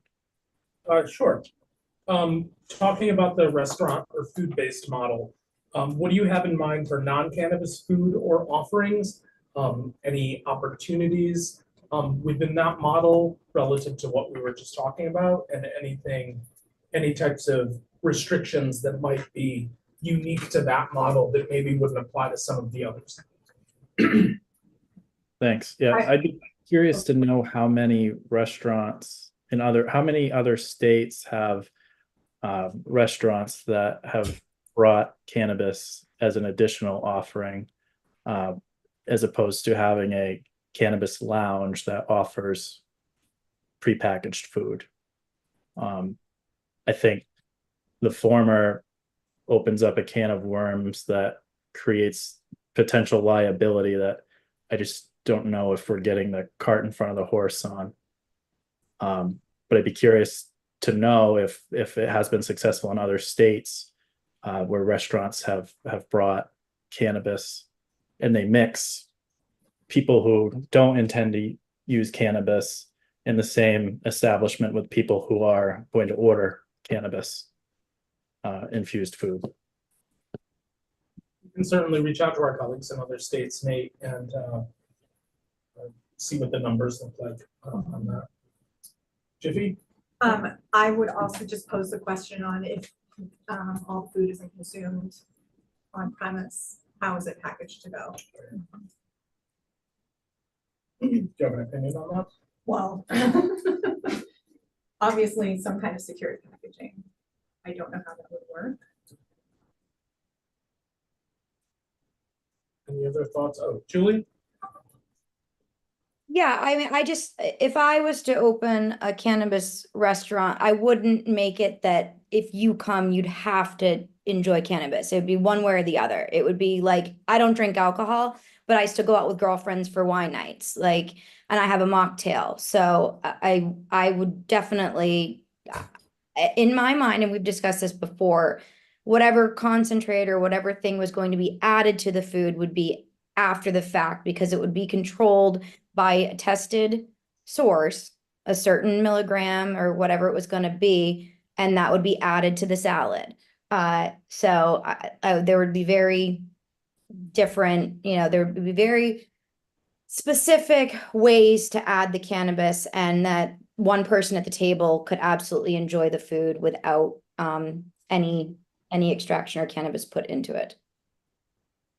So I'd like to hear from our culinary experts on this, but Lisa, this is the model we saw in Las Vegas, right? Where they were like seasonings or sauces or things that could be added that worked in concert with like the food trucks that happened. Yes, they were pre-infused. So single post-preparation, single serving. Got it. Yeah. Okay. Pablo or David? Yeah, no, that was kind of like the module that I was thinking of at the beginning, is everything's kind of like a prepackaged condiment, and that's already going through metric, and that's your prepackaged dose right there. And then you have, because I think it gets kind of wishy-washy and it gets very weird in the kitchen, and having like a separate kosher kitchen, it's like it causes a lot of more discourse in the planning of the restaurant, if this is a new establishment, if this is something that's already been operating. So I think kind of pinning it right into being a prepackaged option, where that's a dressing, that's a condiment, that's even a piece of cheese, something like that, that's already like pre-infused and already dosed, so that it's kind of like cut and dry about what the dose is and how people are consuming. If they're wanting to share, like half the table is not consuming cannabis and only one person is, kind of just streamlines that. I assume it reduces costs pretty dramatically too, rather than having two kitchen, like you described, as like a kosher versus non-kosher. Can I just ask a clarifying question? Would it fit under this model if, let's say, David wanted to teach other people how to cook with cannabis? Would that be the restaurant food-based model, or is that on-site consumption at a non-cannabis establishment? That's from the group. So we wouldn't license David because he's a caterer, he's a private chef going to someone's home. Okay. So if it was a brick and mortar restaurant, then we would license that. Just the thought that or a question I would have is in the food code, everything has to be from the approved source. So if it's prepackaged or whatever, I'm assuming, so we would license the restaurant and we license the cannabis side of things. So you would be taking care of the approved source for that. Is that correct? And we would not be looking at that? Just a question that I would have. Yeah, under the law, any of the cannabis related activity would be licensed by our office. Okay, so you would be fine. In the same way that ag regulates the commercial kitchen licenses, Right. and we. Right, so but they would be dual license, so that's another maybe kind of issue on its own for dual licensing. So like the Department of Agriculture and Health Inspection Program have a predominance business rule. So it's an MOU that we have that whoever, if it's, they do prepackaged, wholesale, that sort of thing. There are some clear cut lines there on who does what, and wherefore, prepare and serve for immediate consumption. So if it's more than 50% on the hip side with prepare and serve, we're gonna license it. If it's more on the other side, they're gonna license it. There are some things that we do dual license, like catering. They don't have authority to issue a catering license, and nor do we have authority to issue a brewery license. So sometimes it does happen that we have to do a license. That's going to be a consideration for legislators with regard to dual licensing. Thank you. So, okay, Chris and then Pablo. I'm all set for you. So you're speeding through people. Steve. So if somebody wanted to teach people how to cook with cannabis, if they had a commercial kitchen license, whether it be a home-based or, in another facility, if they weren't selling the cannabis to the people they were teaching how to cook, they wouldn't need a license. So I'll just leave that there. Again, I think that's a sort of a policy question for the group to engage, and for the legislature to think about whether that is, if opening up a business around this is in the context of having a cannabis hospitality license, if how that would actually play out, I think is a policy choice for the group to think through. If I don't think like right now you could do it if the people that were being taught, the students brought their own. I mean, you wouldn't need a license. You could do that right now. Couldn't you? I certainly can't speak to what sort of complications that might create for a commercial kitchen. I mean, as a cannabis consumer, you can bring your cannabis where you're allowed to bring your cannabis, but I couldn't comment on sort of the commercial kitchen side. Thankfully, outside of what I bringing up lots of problems for bringing an outside food product, but I mean, on a theoretical basis, it happens all the time when you can have a large commercial kitchen, whether it's in a church group or not, or a fraternal organization. People come together and bring food together for a event or a teaching class. That doesn't necessarily affect that actual kitchen's license because that's a specific event put on by a specific person for a generally personal reason. It's only when that actual kitchen's in use for the commercial purposes of making food that it would really affect. If those products were then quote unquote sold from there, then it would definitely bring it into question.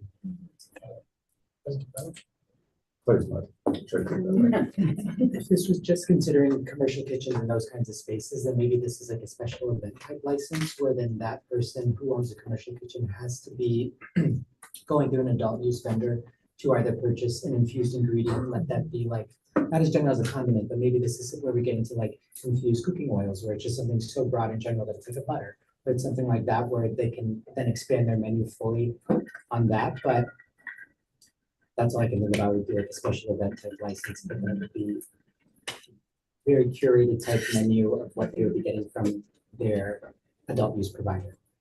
That makes sense. All right. That was a helpful and robust discussion to wrap that section up on. We've got about 40-ish minutes left. The last topic I wanted to focus on was local control. As I've said a few times, this is an issue that's important in Maine. It's relevant to all things cannabis related and certainly related to a lot of non-cannabis policies in the state.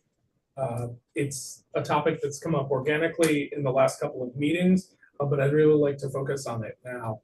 So specifically, we're tasked legislatively with considering whether municipalities need to opt in or opt out of allowing cannabis hospitality establishments, and how municipalities may or may not regulate cannabis. So we'll keep this discussion open as well, more open as well. But I'd like to offer our municipal representatives an opportunity to share their thoughts first, and then we'll open it up to the broader group. Sure. I think on the opt-in, opt-out discussion, I think opt-in is, in my opinion, where we should be. It's where the majority of the licenses from the original round of adult use came in. I think sort of stay in that same mindset would be beneficial.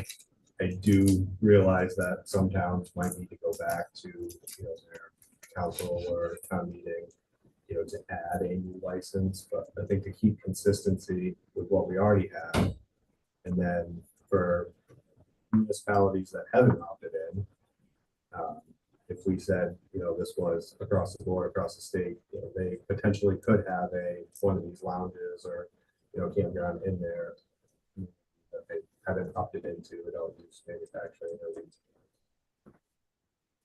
John, wanted to give you an opportunity. Yeah, sure. Thank you. Yeah, I agree. I think opt-in or opt-out is certainly important for each of the local municipalities, and kind of that local control piece. We talked a lot about the product, services, entertainment, kind of like an ancillary use to these hospitality facilities if that goes forward. And I think just that local zoning regulations. That's how we allow communities to plan for those land use activities, and that's how they can kind of restrict it in areas too. So I was just thinking while everybody was talking to, I mean, that's a hard area where, you're trying to get what we think would be best at a hospitality facility. And then you'd have that hurdle if there is an opt-in, opt-out option of all these local municipalities saying, no, entertainment's not allowed in that district. You can't have mercantile, products on a shelf. I think Lisa hit on that earlier where, if you keep it a little bit smaller where it's just, it's not the main function of that facility, I think that kind of jives with a lot of local zoning regs that are already in place. Thanks, John. Jiffy, I'd like to see if you wanted to weigh in on this. Okay, no, that's totally fine. All right, happy to open it up. I don't know about that. So the broader group, thoughts on local control of municipal opt-in, as well as the types of things municipalities should be or should not be regulating in this space. Rose? My immediate feeling about it is that for any community that has already opted into cannabis business, retail, that it expands the opt-in, it expands the definition, and or towns can say that they don't want to, but I think, I don't know too much about it, and I've never been to a town meeting that talks about whether or not we want cannabis in a certain location. I can imagine it's a very hot topic, but I think once a municipality has agreed to allow cannabis-related business to function within its area, then it's just expanding what business means relative to cannabis, and not, not make the process too daunting for communities that have already been through this. So can I ask a couple of follow-up questions just to make sure I'm on the same page with you? So do you see that as any cannabis-related business or just a retail business opt-in, or sorry, a town that's opted in for anything or retail? I suppose for sale, retail, But maybe, maybe a manufacturer of consumption site, I don't know. It's not my interest. But yeah. Like where the purchase and conveyance of cannabis is allowed. It's just given another outlet. And then another quick follow-up. So then the way I'm hearing you, but I don't want to put words in your mouth, so please feel free to correct me. You have a group of towns that have not opted in, period. And so they would still need to affirmatively opt in to have access to this. You have excuse me, a group of towns who have opted in for, we'll just say retail, maybe retail and manufacturing. They would have to affirmatively opt out if they didn't want that to happen, because that's sort of, they're pre-opt-in, they're already opt-in. Well, my understanding of municipal government is very strong. School boards, I know. And local control is silly. That's a conversation for another day. For sure. But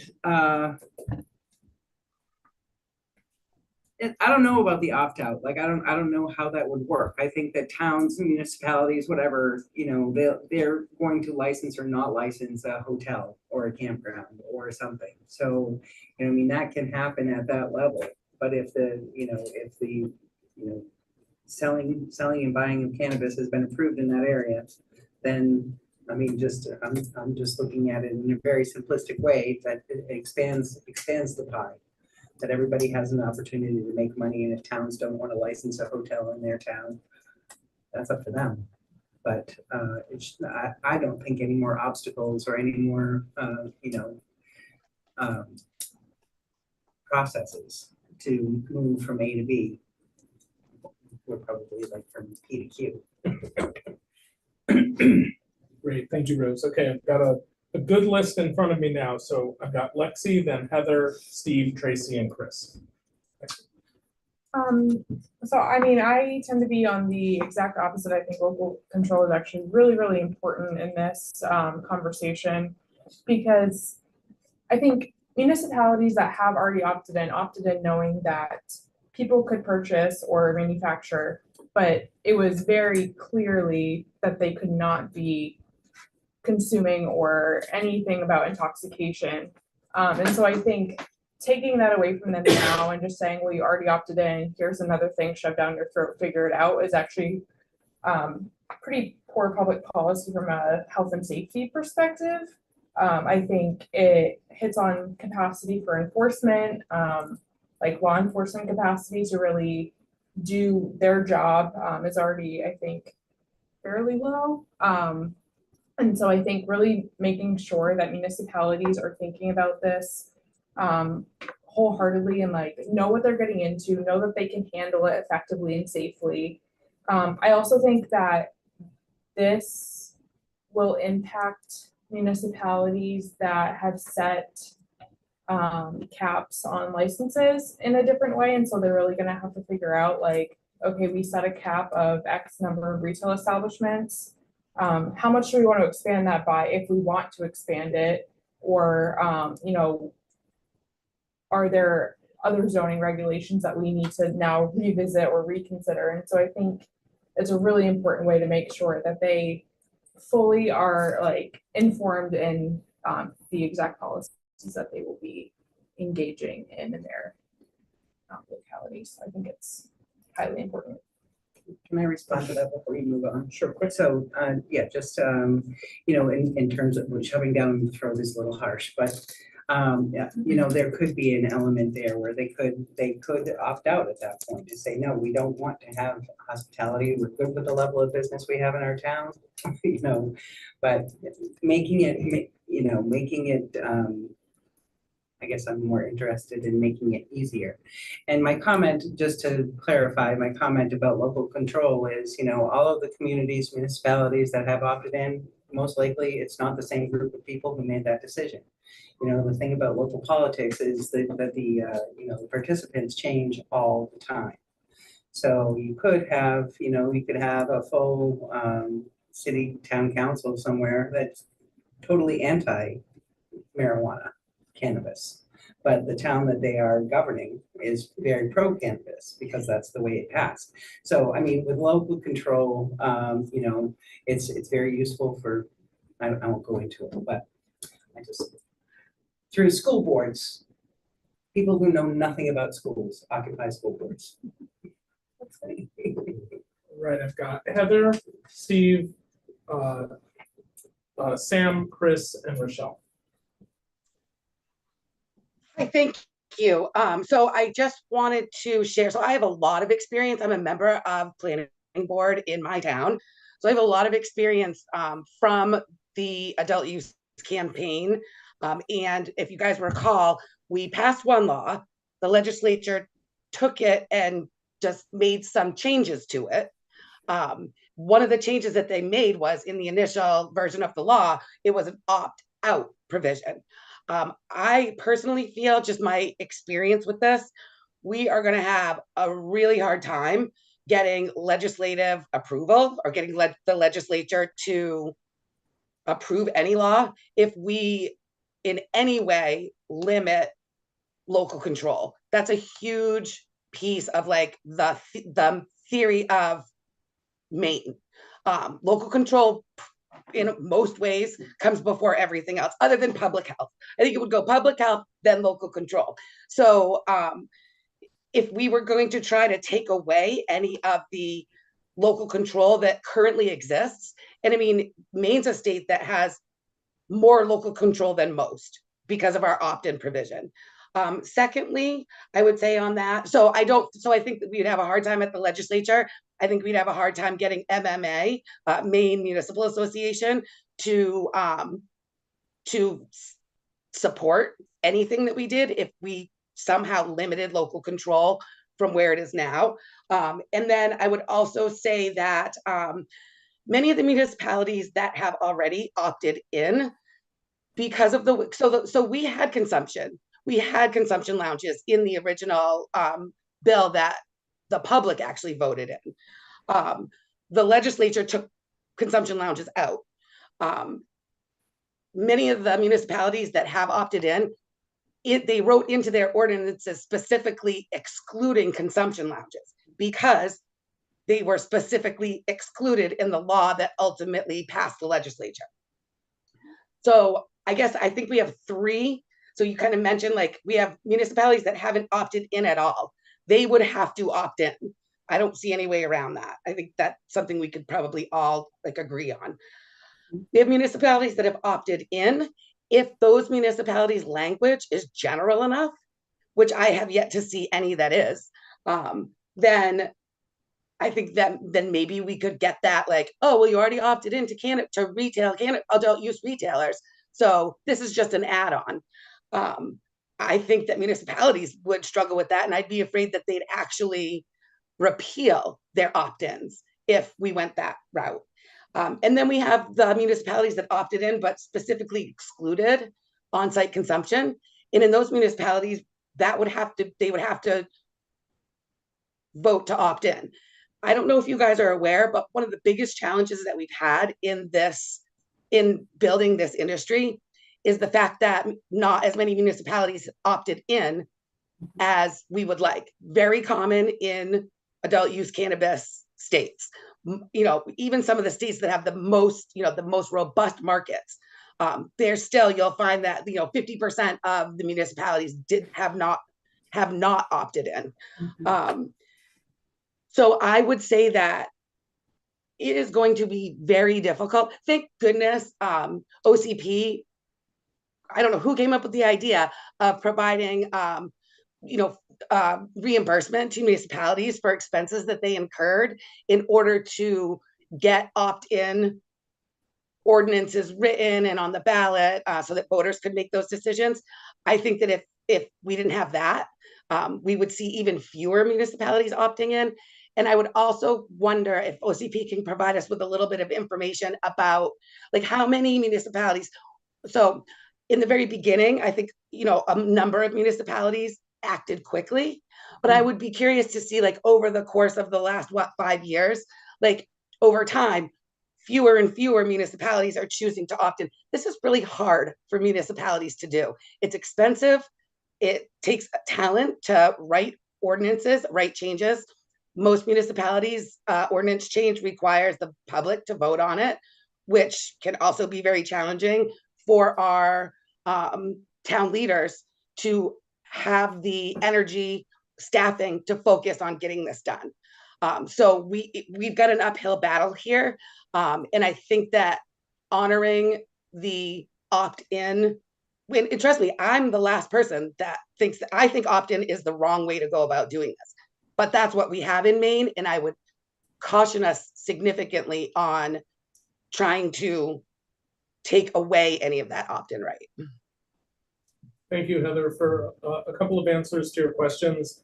Yeah, there was a lot of opting in right out of the gate. The pace of opting in, as you would imagine, has slowed considerably. The last stat that I saw was 14%. Yeah, so we have about 14% of communities statewide that have opted into one or more types of adult use establishments. How many have done retail? But it's barely 10% for retail. Yeah. So, and I would say that there's a very low likelihood that consumption lounges themselves are going to be the trigger that causes municipalities that haven't opted in to do so. I don't think it's enough of a business opportunity that municipality, if we can only get 10% of municipalities to get behind retail, how are we gonna, we're not gonna improve that at all. So if you take that 10% of municipalities that have opted into retail and say, those are the ones that actually would have to re-opt in or rewrite their ordinances to allow for this, it's not a significant, it's not a significant number of municipalities. And I would argue that the majority of them probably would have to, based on the way that their ordinances are written anyway. There's no way I think we should be telling municipalities that you have to allow this. Thank you, Heather. Steve, your hand was up. It's down now. Yeah, I hit it by accident. Right now we have 4 license types and they're all required separate opt-ins, and unfortunately, I don't see this hospitality license as a tag on to another type. And, like Heather said, even if you did tag it along, a lot of towns have opted out of the social club aspect, so they already have language forbidding that activity. The way things are set up right now, it's going to be difficult for the towns to allow it. It would be a whole new ordinance, or even tagging a piece on as that one license to their existing ordinance. It's still going to have to be rewritten, revoted, or in front of councils. It's not an impossible task. I've already talked to some towns that said that they would allow it if it was legal. So, a lot of the towns that are they're in it for their reasons, and they have good reasons, and a lot of them are getting behind it in a really good way. So, it's not an impossible task to think that if the state's going to allow this, that they wouldn't, further allow this type of license as well. Thank you, Steve. All right, I have Sam, then Chris, then Rochelle. Yeah, I won't belabor the point, but just want to echo what other folks have said about, I think it should definitely be opt-in. While it is unfortunate that so few municipalities have opted in just to retail, I support cannabis businesses and think that all of them should opt in. But I do think the choice is up to them. So I think the same choice should be applicable to any sort of hospitality business. And to echo also Heather's point about, I really liked the state reimbursing costs of municipalities for compliance as a way to encourage municipalities to opt in. If we could do something bare minimum similar here, if not any other kind of incentive, whether it's looking forward to operating costs of compliance or some sort of grant as a reward for being one of the first municipalities to do it. because I think it will be a net good for the state. But I think a lot of municipalities, just like we had with retail, will be hesitant to be the first. So anything we can do to encourage that, incentivize opting in, but still leave the ultimate decision up with the local governments. Before we jump to Chris, just some sort of logistics around the municipal opt-in fund. When the legislature created it, it did have a sunset provision in it, so it is not open in perpetuity. And so one of the questions that we can circulate in a subsequent survey around this is if the recommendation is to proceed with cannabis hospitality establishments, is it the preference of the group for the legislature also to extend the timeline on the municipal opt-in fund? Once that closes, it closes. Our office has no authority to extend it. It is a legislative choice, and so it too would be a legislative choice to extend it in general, and certainly to extend it in this context as well. Chris, and then Rochelle. I just wanted to echo kind of what Lexi said, that with the different uses are very different from a regulatory standpoint. And where some communities, again, not to beat this up again, but where some communities have only opted into some of those uses, I don't think it would be fair to say, if you've opted in, you now get hospitality with that, because it's such a different beast than what we already have. If our uses you license types. Yeah, sorry, yes, yeah. And then I would also, with the fund for opting in, I think maybe there should be some allowance there where if you've already received one of those, but you're now looking to add hospitality, that maybe you get, not the whole thing, but a piece of that or something, because it is a new lift. So that what you're talking about, there's a second bite at the apple. If you've already received reimbursement funds, you should be able to go back and apply again to cover the Potentially, if costs funds are for there this. and people have, maybe it's a second priority to, opting in originally or something like that. But That would also probably allow places that were the first towns to opt in actually get a bite at the apple because they were excluded from those funds because of how far out they did it. And we can build that into the question Yeah. in the survey. Yeah. Different choices. All right, Rochelle, you have been extremely patient in a long line of people to respond. It's all right. So I actually am going to echo Chris's sentiments on the towns getting that reimbursement piece. I think it would encourage people, that was a thought in my mind right from the get-go, to actually review their ordinance and opt in for this particular space. I totally understand the whole opting in piece for the towns. I guess I have the same areas of concern that other people do, that if the town's already opted in, I mean, some towns have them by default. So I think one of our locations, actually the town was open before there was even an opt-in opportunity. And the town select board has changed twice since we've operated there, and the members are very different now. And some of them have no knowledge of cannabis, so they're leaning on their like one member or one person that actually has some knowledge that may or may not be beneficial to the cannabis business is in the locality. So I guess I'm straddling the fence is what I'm seeing on all of this, because you've already got towns that opted in, the businesses operate there. I mean, it seems silly because you're talking about putting another liquor store in a town is pretty simple. And now are we going to revisit a path where these municipalities look at their statutes or their laws and they go, oh, we don't want to do this at all. So now we're changing this, and if these cannabis businesses go out of business, we're not allowing anymore because maybe they had two bad apples that ruined the apple cart and they didn't operate properly in their town. I guess I'm just struggling there. So I don't know if anybody else is. Any other reactions to Rochelle's points?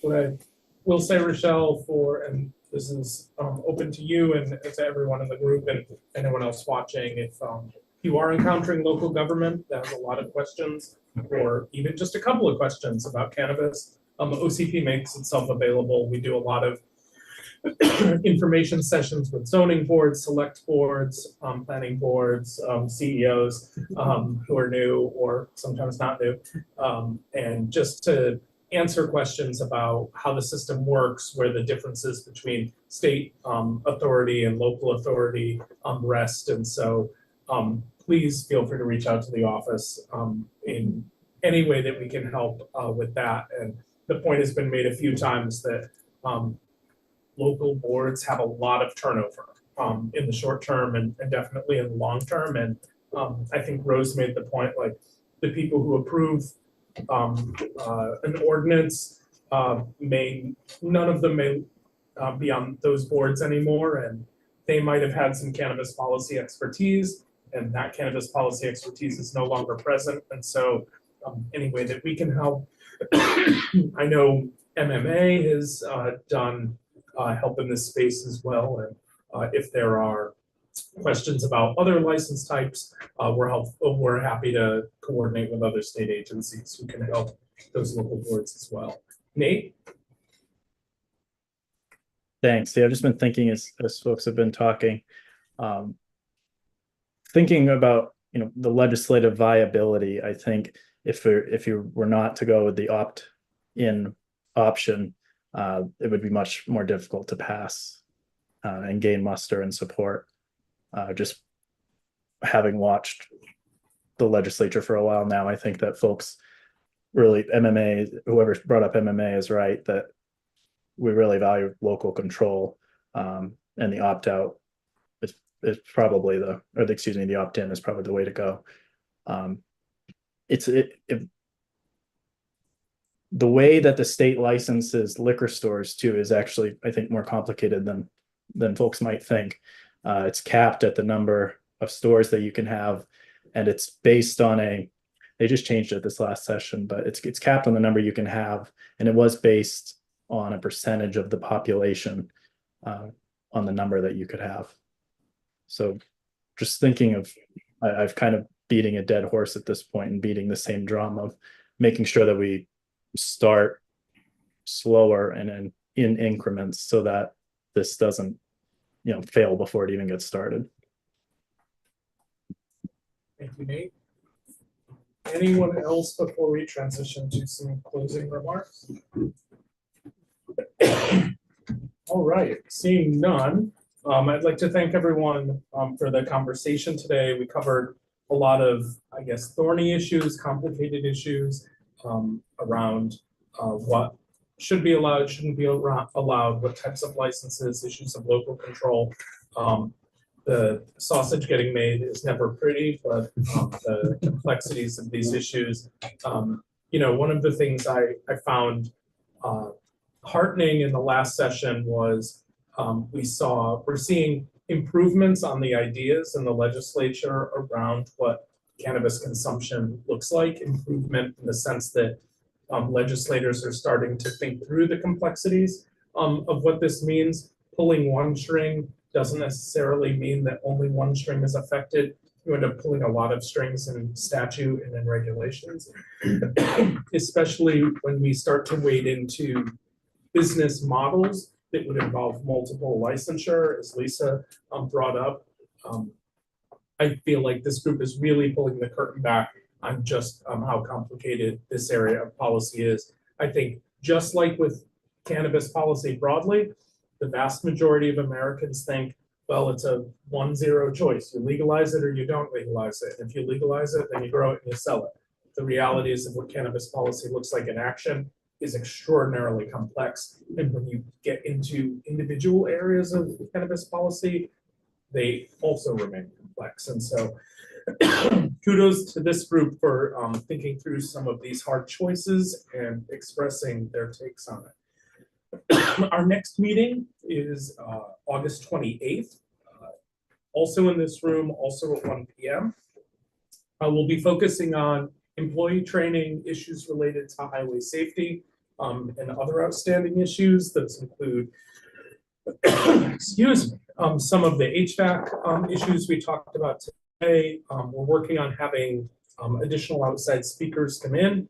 I'm working with Bablo to get Bablo to come in. It didn't work out for this meeting, but I am hoping it will in the future. To Nate's point, liquor licensing in Maine is more complicated than it looks from the outside.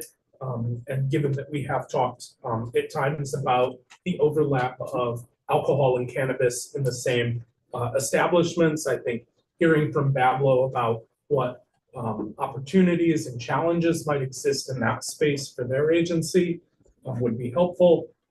To Scott's point and to Director Stewart's point, we'll focus more on highway safety in the next meeting as well.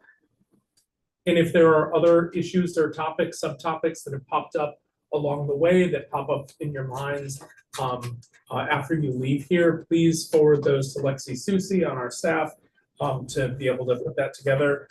Continue to feed along any names or names of individuals you think should address the group from the outside, or just the sort of idea of who that individual might be, and we can do the legwork of hunting down a good candidate to fill that role.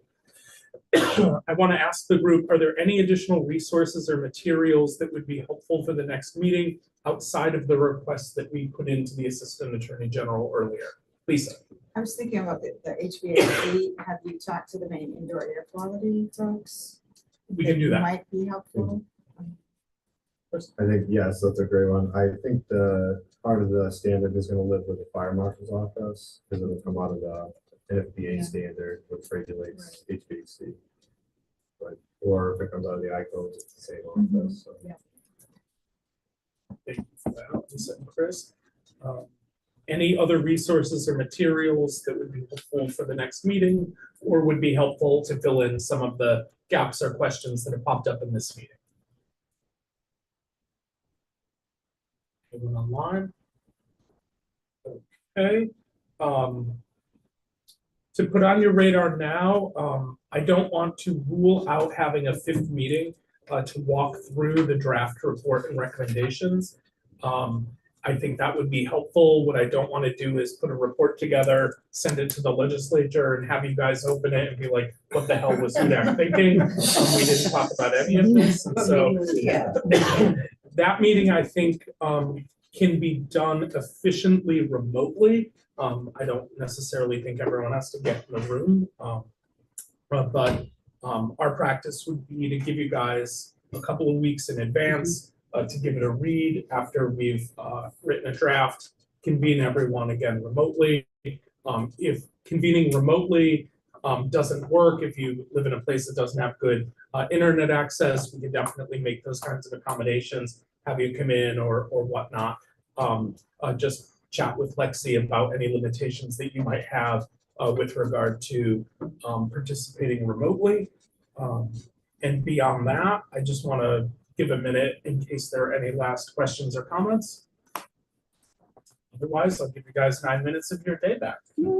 Thank you, everyone, and we'll see you on the 28th. Do you have a sense of what this meeting would be? Bye, everybody.